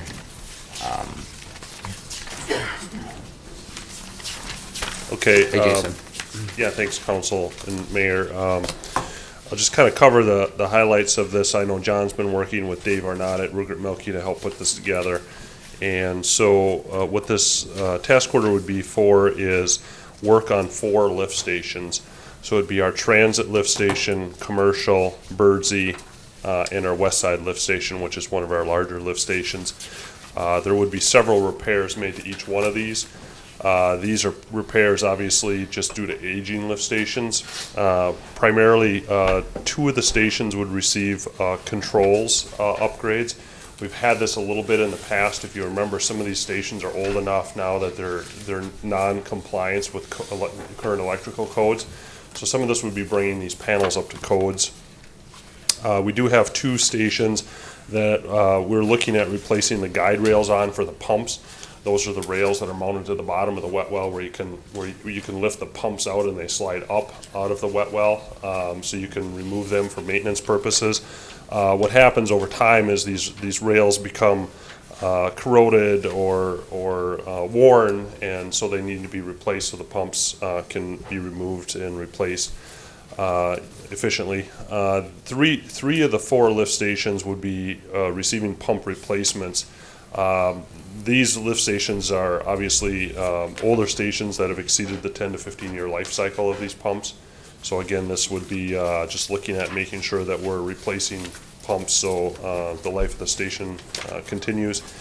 And then one would be introducing a mixer into the west side lift station. And essentially what that is it's an agitator to keep the sewage in the wet well moving when it's when the sewage is coming into the station, it's not being pumped, it just accumulates. And a lot of times grease or oils or things will form just depending on the waste type. And a mixer just kind of keeps that circulation going, so that gets broken up and it can get pumped out with the pump runtime. So what that does is that eliminates the need for wastewater to go down there with a Vector truck and do manual labor to clean that out periodically. So it kind of helps with the labor and the maintenance too. So there's a whole kind of hodgepodge or cafeteria style improvements here, if you will, across all these lift stations. The other thing that this will do is when we're doing the pump replacements, we're going to look at obviously the capacity. A lot of the pumps, as they age, they lose capacity. So by replacing the pumps, we're obviously going to increase the capacity of some of these stations. Again, it's maybe 10 to 15%. It's a small margin. But we're also going to look at the TIF4 and the corridor out there to see if there's things that we can do to increase pump sizes now and kind of preparation for that. So that's kind of part of this. The services for R&M obviously involve review of each site, preparing the plans, the technical specifications, and bidding the project, shop drawing reviews, then obviously any punch list reviews, contractor equipment testing sessions, and so that kind of covers the gamut through the design, the bidding, and the construction phase.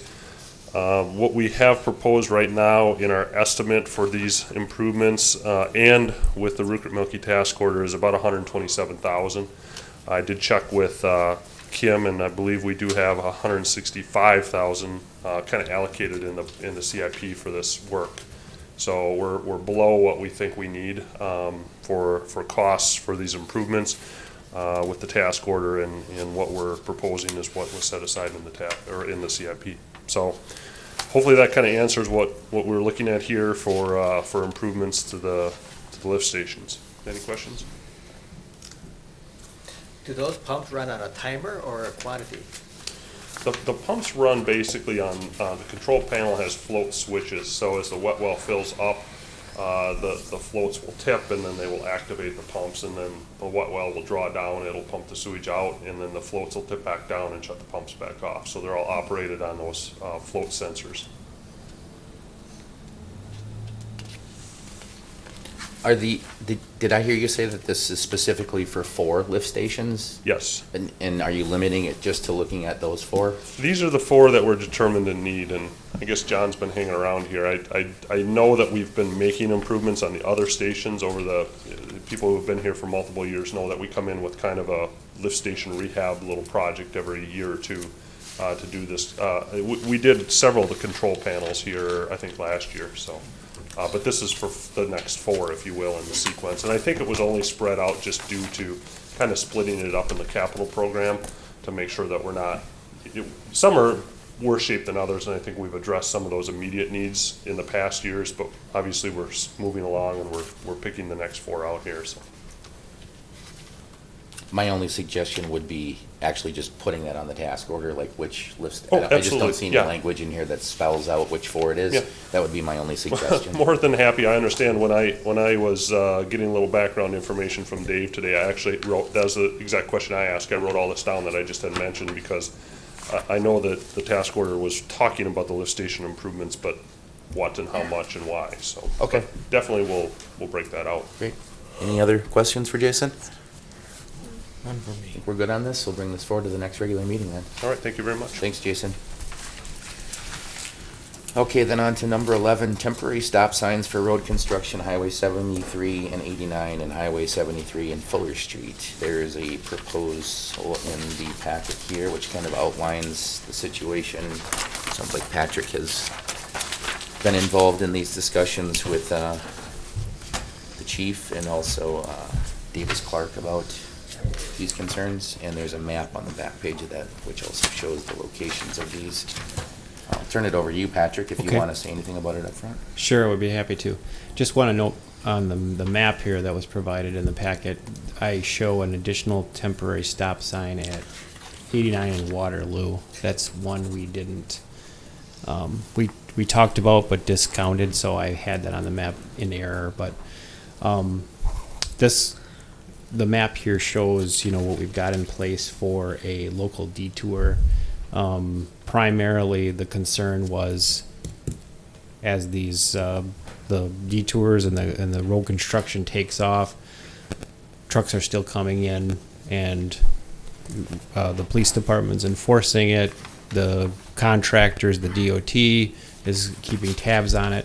But when we get that truck that gets into town, despite the enforcement, we can't really get them to turn around just because of the mechanics and the physics of the situation. So we wanted to set up a route to where these kind of vehicles can get through the city with as limited disruption to residential neighborhoods as possible. And clearly, Waterloo Street, Fuller Street are residential areas, but they're wider streets. They can handle the traffic a little bit better. So that's why we agreed that it would be best to have trucks that got through or vehicles that were looking to get through the city to be on these streets rather than, say, Main Street or Harrison, or, we got into that issue last year, and we just certainly don't. We want to minimize that as much as possible. That being said, with this, the thought by the group of staff that had talked about it is considering whether, with this as it's laid out, do we need additional stop signs? And that's exactly why this is on the agenda to review and discuss. I don't pretend to be a traffic engineer or in law enforcement or DPW, so I took the advice of Davis and the chief on this and felt that we needed to bring it up for discussion. Chief.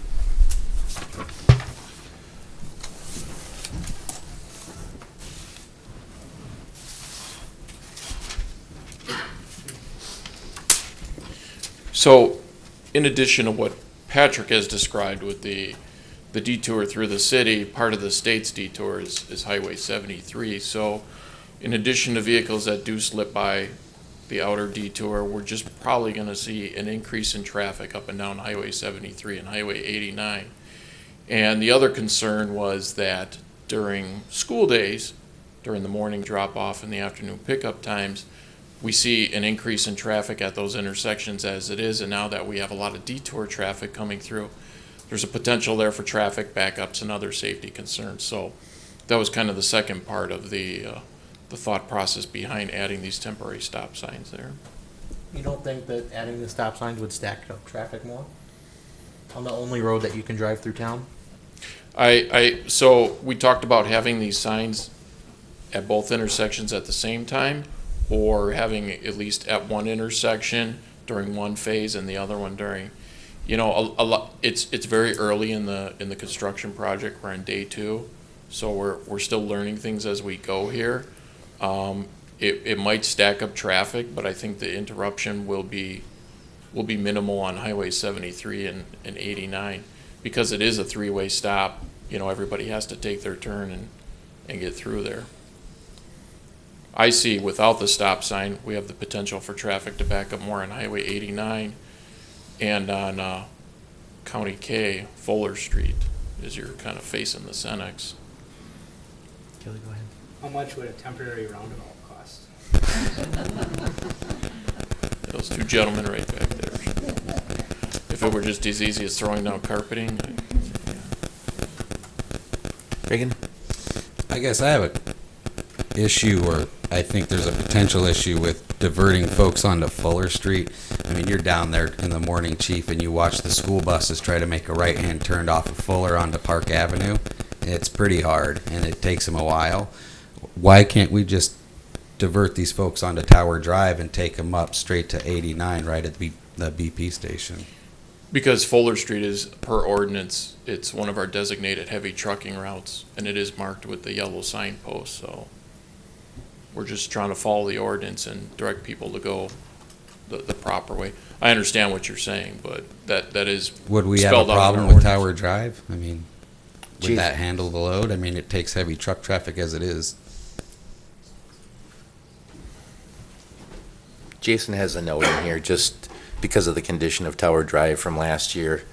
We kind of put a little bit of money in there. Go ahead, Jason, I don't want to speak for you. Yeah, I think that's certainly an alternate option, and we talked about that in the staff as far as alleviating the congestion downtown. I think that is a better option than bringing it out on Fuller Street.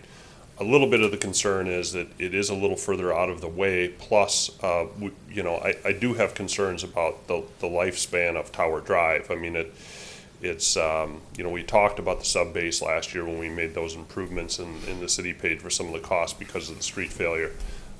And so by putting traffic on that, the magic question to me as an engineer is how much traffic is going to be detouring this. The local traffic, we assume, is going to find their preferred route, and it's just the traffic getting through the detour. I suspect we'll have some traffic initially, but as the project goes on over time, I suspect that people will start, once enforcement starts taking hold and people start getting tickets, they'll realize that they'll end up following the detour. So, I think what Dan said is we're still kind of learning what this is and how much traffic this is going to be. But in the end, if we are directing traffic down these truck routes when we do have this scenario, the concern was just about, these congested intersections and safety already. As far as the traffic movement on an all-way stop, you're probably going to get all legs of that traffic moving through, where if one gets stopped in one direction, it can't go because of through traffic. So from a traffic standpoint, an all-way stop actually is fairly efficient, to move traffic through. So that could help if we do see an increase in traffic in my mind. But the question becomes, where and how. I think we talked about the all-way stop at the staff level occurring at both intersections at the same time, but then again, we thought that could be a little anti-productive because we could get some traffic conflicting with each other. And because the two detours are not occurring at the same time, so if you will, we're not getting traffic coming down 1660 on the phase 2 portion or right in front of City Hall here closed at the same time as the other side. So we should they're not competing at the same time. So we're hoping obviously that we're not going to see that traffic coming down Fuller Street at the same time we're seeing traffic come up 89. So again, I don't know that would have to be at the same time, but if it was in phase 1 and Farnham Street was signal or stop sign, and then on the second phase, Fuller Street was, that could have a definite benefit. But again, I think we really have to see what volume of that traffic is getting through the detour, because it is intended to keep that traffic out of town, and hopefully with enforcement we won't see it.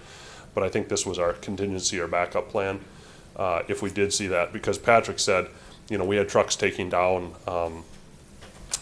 electrical wires last year, hitting trees, trying to navigate through the residential sections, and that was a lesson learned, was we had to find a secondary route for these trucks in the event they get through, so. I don't know who was next. Was I Andy? turned it off. He addressed my question. I just don't, I like the route. I don't like the stop signs. I feel like it's going to stack up traffic. If you're saying you're more concerned during school hour, morning and afternoon, couldn't we do temporary stop signs potentially during just those times?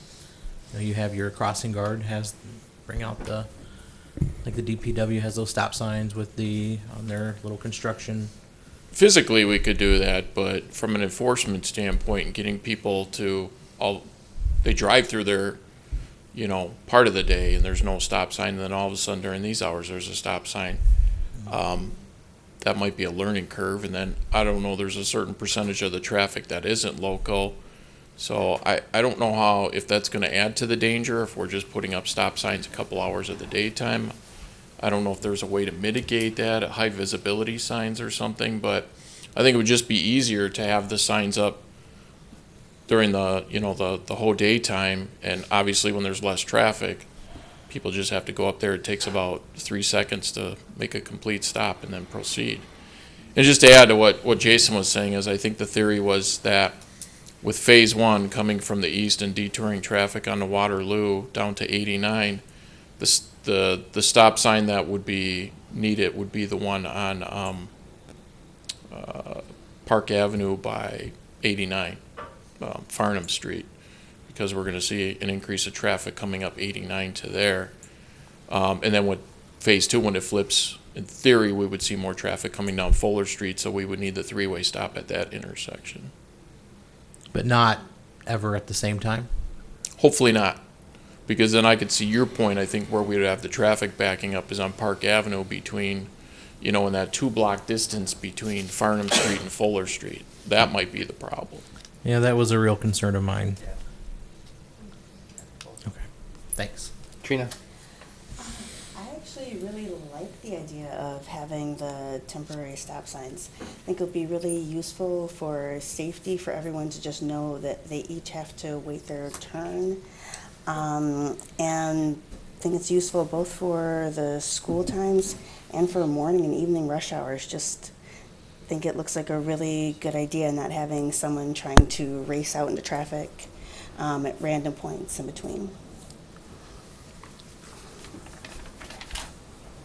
My main concern overall is understanding what we're calling a local detour plan, because I feel like city residents are going to find the path of least resistance, you know, depending upon how the construction is going, to get to the store or go where they normally go, and they'll be able to do that. But I feel like if we're going to institute a local detour plan, are we going to sign this as a local detour? And who are we asking to use that detour? So the local detour plan is aimed at two types of motors: the heavy trucks that get through, that either don't see the state DOT detour and then come up here and all of a sudden we can't turn them around, or out of town people who aren't familiar with the city and all of a sudden come here and they don't know their way around the side streets like our local people do. Those are our local people, they're gonna find their own way, and they're not restricted on most of those side streets. They can skirt around as long as the sign allows it.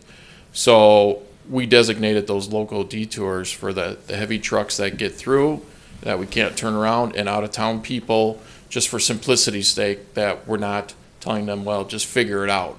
We don't want them driving through neighborhoods. So I'll let Davis talk about the signage though. Right now, it's just standard detour signs, orange background, black arrows. And we have those coming down Manning and then turning left onto Waterloo. And then every once in a while we have just a detour sign so that they can see it as they go along. Oh yeah, the detour keeps going straight with an arrow going straight ahead. Currently they're on barricades, but we have called in locates to get them up and put on signposts. So when those locates come in, then we'll put in posts and have them a higher, more visibility. My concern, I guess, is that it seems like we're putting out a local detour to allow traffic that would normally be restricted. It almost seems like we're condoning something that we shouldn't be condoning, that we're, at Plan B, setting up, here's a safe place for you to go when you get to town, even though you shouldn't be coming to town this way, especially the heavy truck traffic. Which is true, but we learned the lesson from last year by not telling people where they can go, and they were going all over the place. Eric will tell you, they broke some telephone poles. They took down power lines. So we're playing it, a backup plan. If they do get through, which they have, we need to get them out of here in a safe direction so that we're not damaging other private property, other city property. I can understand that to a certain degree, but I feel like the turning radius on the corner in front of Cenex on Fuller Street, I think there's going to be a semi in the parking lot of the Cenex trying to get around that corner, even though Fuller Street may be part of a state highway and it may be able to handle a bigger truck. I don't want semis driving at all on Fuller Street. I think they should get ticketed, and they should, here, I'm going to escort you out of town right now. But I think when we start putting up signs to condone things that we shouldn't even be allowing in town is possibly could backfire on us. When it comes to the regular vehicles, cars, et cetera, of people maybe wanting to come to town, that's why we're doing, the Wayfarer signs for local parking lots, things like that. But if there's an effort to try to get them out of town, I don't think we should be sending them down Manning Street right to the bridge. I thought that the bridge was only going to be open for access to local residents. And why would we be sending out-of-town traffic down Manning Street to get them out of town? It seems counterproductive to me anyway, but maybe I'm just not understanding the main goal, I guess. So when a semi comes across the bridge that isn't supposed to, where are they supposed to go? How are they getting across the bridge, though? I thought that was prohibited. completely off limits. Several of them are getting across. I followed one today. Well, I'm not saying they're not. I thought they the bridge was like closed. No. Closed. The signs are on our side of the bridge, the Columbia County Columbus sign. So You that, need help moving them out. well, Move them to the other side. just to give you some perspective, the few trucks that we have stopped, I've asked the drivers, where are you coming from? Where are you headed to? Did you see the detour? The challenge we're finding in this phase of construction is that the detour is posted 14 miles to the east of Columbus on Highway 26, where 16 and 60 intersect. If a driver, for whatever reason, intentionally or misses those signs and turns down 16, there's 14 miles of driving where there's no signage to let them know that once you get to Columbus, there's nowhere to turn around. I can't control that. That's out of my jurisdiction.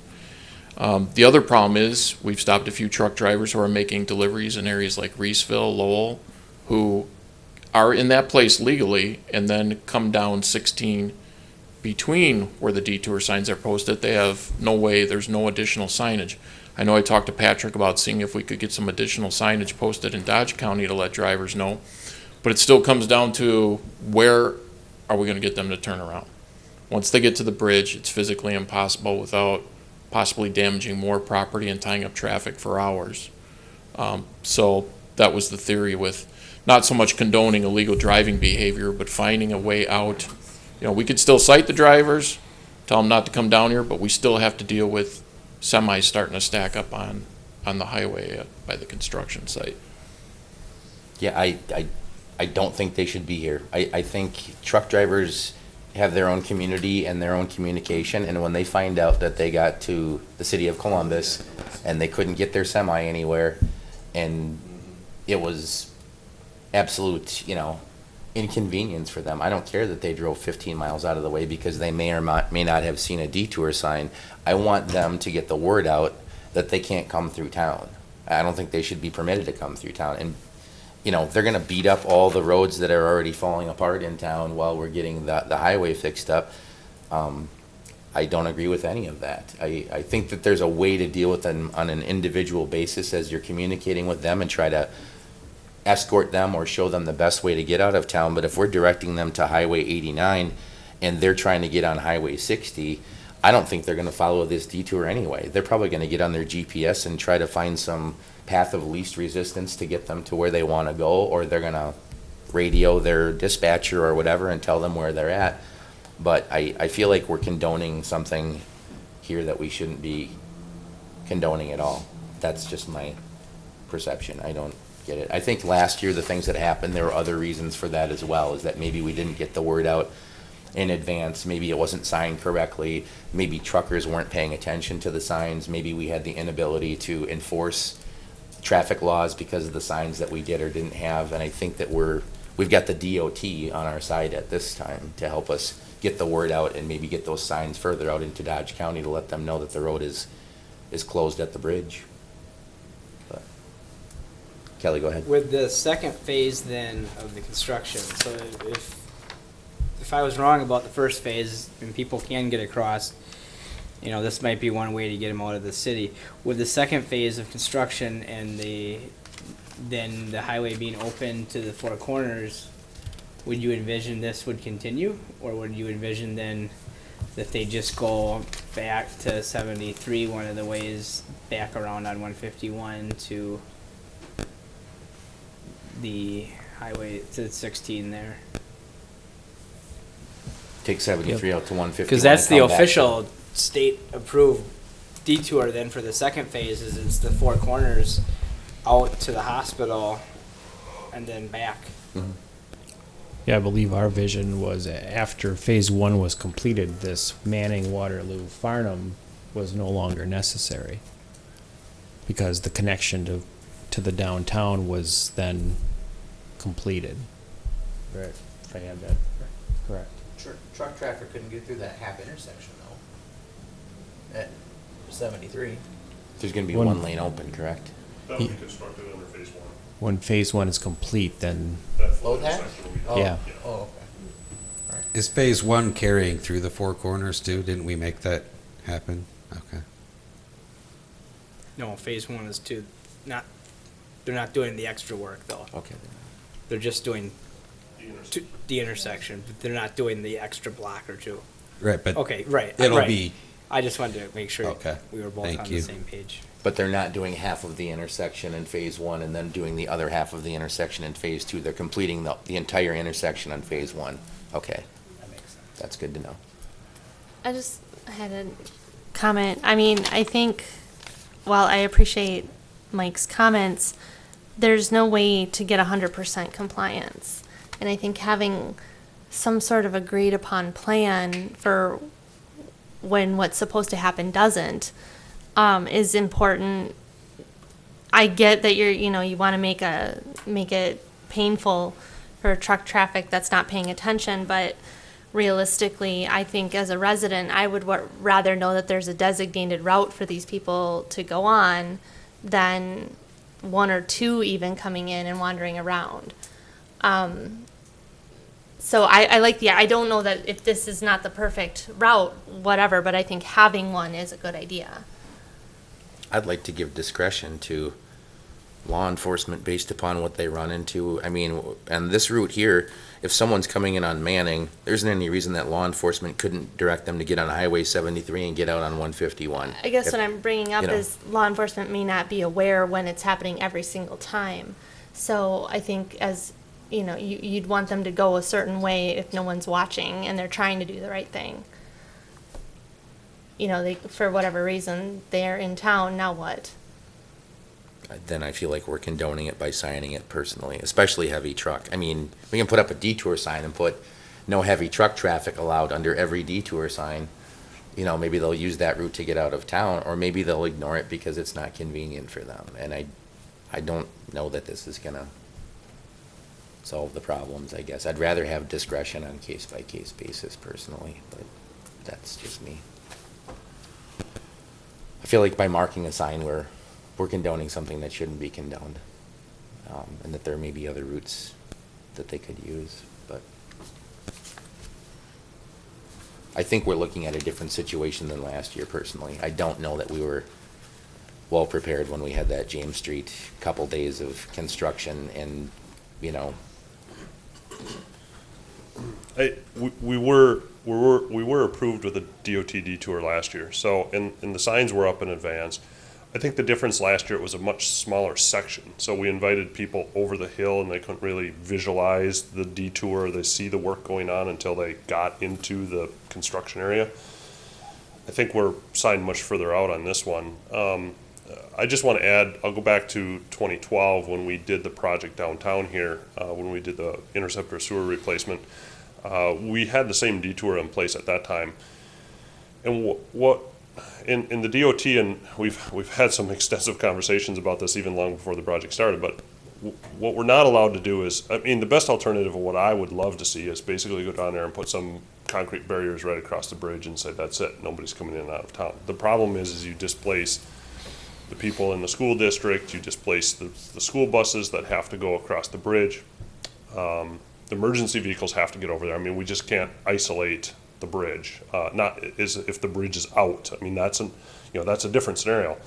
So, they put up the signs, but I think, and again, this is just my opinion, but what we saw in 12 is, I was physically there when PD would have people pulled over and people would come across and go around the pulled over. We could have set up 10 squads down there and literally ticketed people. At that point, people don't care. They've driven 15 miles. They're not going to turn around and drive 15 miles back. So they will come through the signs. We've seen people move barricade signs, get out and physically move them. We get a lot of that traffic that comes through this time of night. So as we're talking, I can guarantee you there's somebody going through there right now, semis. And so I think it's very hard to I think somebody said up here, to be able to control that around the clock, 24/7. The contractor is supposed to have the street passable at the end of every day. So when he's done, you're supposed to be able to get an emergency vehicle or some type of vehicle through there. By doing that, that invites the people that are willing to take the risk. And so I think that was what the intent of this was. At least when we had talked and PD had talked, it was like, the idea is we don't want to invite that. We don't want to do it, but physically short of putting concrete barriers across the bridge, we don't know how we're going to stop people from getting across there. And I don't know how much of the truck world will be doing that in this project, because there has been the advance notice and we've been working on this, to get the detours out. I think the improved signage is going to be something that we need to look into. I think that'll help. But I still think that we're still going to have to deal with something. And if it's not that, somehow we're going to have to try and get trucks turned around on the other side of the bridge somewhere, a little further out of town. But I don't know how you do that, and I don't know that we have the jurisdiction to do that without working with the county. So I think there's some difficulties in that, but I just want to understand that we've kind of been through this before, and I know we've seen that traffic come across the bridge, and I was very emphatic up front with the DOT that, they said, well, people just follow the detour, and I'm like, no, they won't. I mean, we've seen it. I mean, you could probably put armed militia down there and people will come across that bridge. So anyways, that's what I think the idea was, but between just trying to isolate the bridge, so. Well, I want to touch on with the chief here. So a couple of things I've noticed already is people coming down James Street. And this is not just trucks. I'm talking, both. I've actually noticed trucks going down, going on Ludington and getting out of town. However, obviously that won't work later. But the problem I'm seeing now is people coming down James Street, seeing it's closed, turning right to go down and go to Harrison, right by your police station, turning left on Water Street, and right back into the on James Street. And I've also noticed that on my street, they turn left at the light, go down Ludington to Mill, go down Mill to Water, and get back on. So my suggestion and hope is right now there's going to be an increased presence for not just trucks but cars. So that's my 2 cents. I haven't seen any enforcement. Of course, I'm not always down. I mean, I'm at work, but my wife is home and sees it every day, several hours. The last 2 days. So for several, all day. And I think to clarify that, we've been out there, and the signs on the side streets like Water Street and Waterloo and that say, road closed to through traffic or local traffic only. So there is access for people who live in that area or getting to a business in that area. To say They do on the side streets. They do on the side street ones. And so the only way to enforce that is to stop every vehicle and ask them where you're going. And I spent about an hour and 45 minutes on the bridge Monday, stopping every vehicle coming down Highway 16 and doing just that, and then diverting the ones that I could. I don't know if that's realistic, but that's the way the signs are posted right now. Local traffic is allowed. I've had residents come up to me, people who own the businesses on the Phase 1 James Street. Can I drive my car on James Street? And I said, according to those signs, yes. There has to be some level of access there, unless it's physically impossible, obviously, when the road's tore up or if they do a hard closure. But the few I've seen whenever I'm out walking with the dogs, Monday night was turning right, left, and I'm not disagreeing. I town. know there are people that are not following the directions, who aren't local, who aren't going to a business. Well, they turned down that River block. Road. Yeah. So which. But we would have to stop every vehicle and ask them, okay, where are you going? Or so you can just let people keep going through, and they're just going to do it all the time, and there's not going to be any So enforcement. with the staffing I have, and other than handling calls for service and that thing, we're trying to have high visibility, high presence out there and do what we can to do it. But, somebody just said we're never going to get 100% compliance, and it's for that reason unless we had an officer out there on each end of that road closure 24/7, 365. And I don't know if that's realistic. Oh, I'm not suggesting that. I'm asking for increased presence.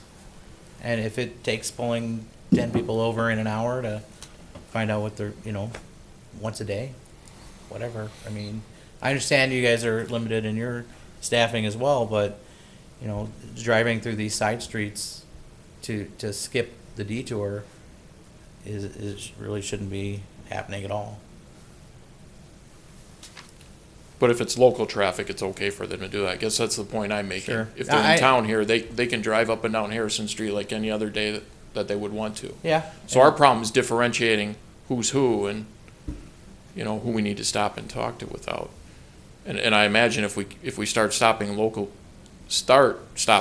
people, they're gonna get a little frustrated with that, and, you know, there's a balance there, and it's really hard right now, especially 2 days into this project, to figure out what that balance is and what we can do. And the whole idea behind having this Plan B, this route, was not to condone, you know, the trucks coming through town. It's to realistically mitigate a problem. You know, the other thing we could do is, because those road closed signs are right on the jurisdiction on my border. On the other side of that sign, I have no legal authority to do anything. Yeah. I can prevent the trucks from crossing that sign. I can tell them you're not coming through here, and physically prevent them from doing that. But then what does that do to, is that the town of Elba? What does that do to them? What does that do to Dodge? What does that do to the rest of the traffic? And now we have 10, 18-wheelers backed up on Highway 16. So no, we're not trying to condone them. We're not trying to publicly advertise it. But when we give them an alternative, the reason we put the signs up was so that we didn't have somebody to physically escort them or sit there and explain to them, take a right here. It's well marked so that they don't deviate onto the other streets like Poet Street or Folsom Street and start causing the damage that we saw on the other project. What about on this map, instead of, you know, going Dix, Fuller, 73, 89, Waterloo, is kind of having, you know, if you have to do Manning to Waterloo or 89, getting them on 73 and pushing them on 73 out of town, instead of trying to get them to follow this whole path to get from the south end of town to the north end of town, get them to 73, which is a state highway, and just get them out of town. Right, that's what we're trying to do now. We're saying that if you're coming in from the west, you take Dix to Fuller to 73 and then go north or south. We're not saying continue on down Manning Street to get through. When we look at the map, it doesn't look like that. I think, you know, Okay. when we put that yellow detour of 73 in there, that gets you. And I think that was just to give you a reference. Yeah, I think that was to give you a reference of the routes. But what we're proposing is during the one phase, when you're coming in from this direction, you take that side of the city route, but don't continue on. Take it to 73 and then go north or south. That makes more sense. Right. And otherwise, it seems like you're just forcing people through residential areas. And I'm hoping that, I'm glad to hear that you're doing what you're doing, Dan, because I do think setting that tone right away is going to help us in the long run. And hopefully, as the project proceeds, that the word will get out. And if it's inconvenient for semis to get tangled up in town, they're going to avoid it the next time they have a trip around here. I just wish there was a way that we could have something in place in between that 14-mile stretch for the trucks that are legally in that area, and give them an out, you know. Yeah. I'm making a phone call to Dodge County to see if we can get a road closed ahead sign, like out by Astico Park. Yeah. Someplace in between where they can still turn off of 16. Hopefully, you know, I know the county doesn't want them on their roads either. Well, if they really But And we can't teach them. they sued us once over it. yeah, I know, but Yeah. that, we were telling them to take county roads. This is just saying you can't get through further ahead. Yeah. Not turn left here. And there's a subtle difference. Exactly, you're on your own. Kind of like we're trying to avoid. Trina, were you waiting? Oh, I was just agreeing with Reagan from earlier that I think we really need to have the backup detour signs, not as an official approval, but just for prevention of likely damage of people lost and taking random directions. That was all. I'm in favor of having this, some sort of plan in place, because as everybody can acknowledge, they're not going to get 100% compliance, and you can't station a police officer at every possible point 24/7. I really still have serious apprehensions about the use of Fuller Street. I understand the concerns about Tower Drive. But, I mean, to have an alternative route established, I don't like it for the fact, you know, that Mike's brought up a few times here, which is, feels like you're saying it's okay, but once they're in town, the problem's here, so let's have a solution. But again, Fuller Street, if I'm if I'm driving east on 1660 and I'm trying to stay on 16 and I've got a big rig and I get to Fuller and 73 and I'm trying to get back over to 89, I'm not going to make that right-hand turn. It isn't going to happen. I mean, again, how much volume are we going to have? I don't know. So if we have less volume and we don't have to worry about the right-hand turn that much, that logic kind of goes to the point of we could shove them down Tower.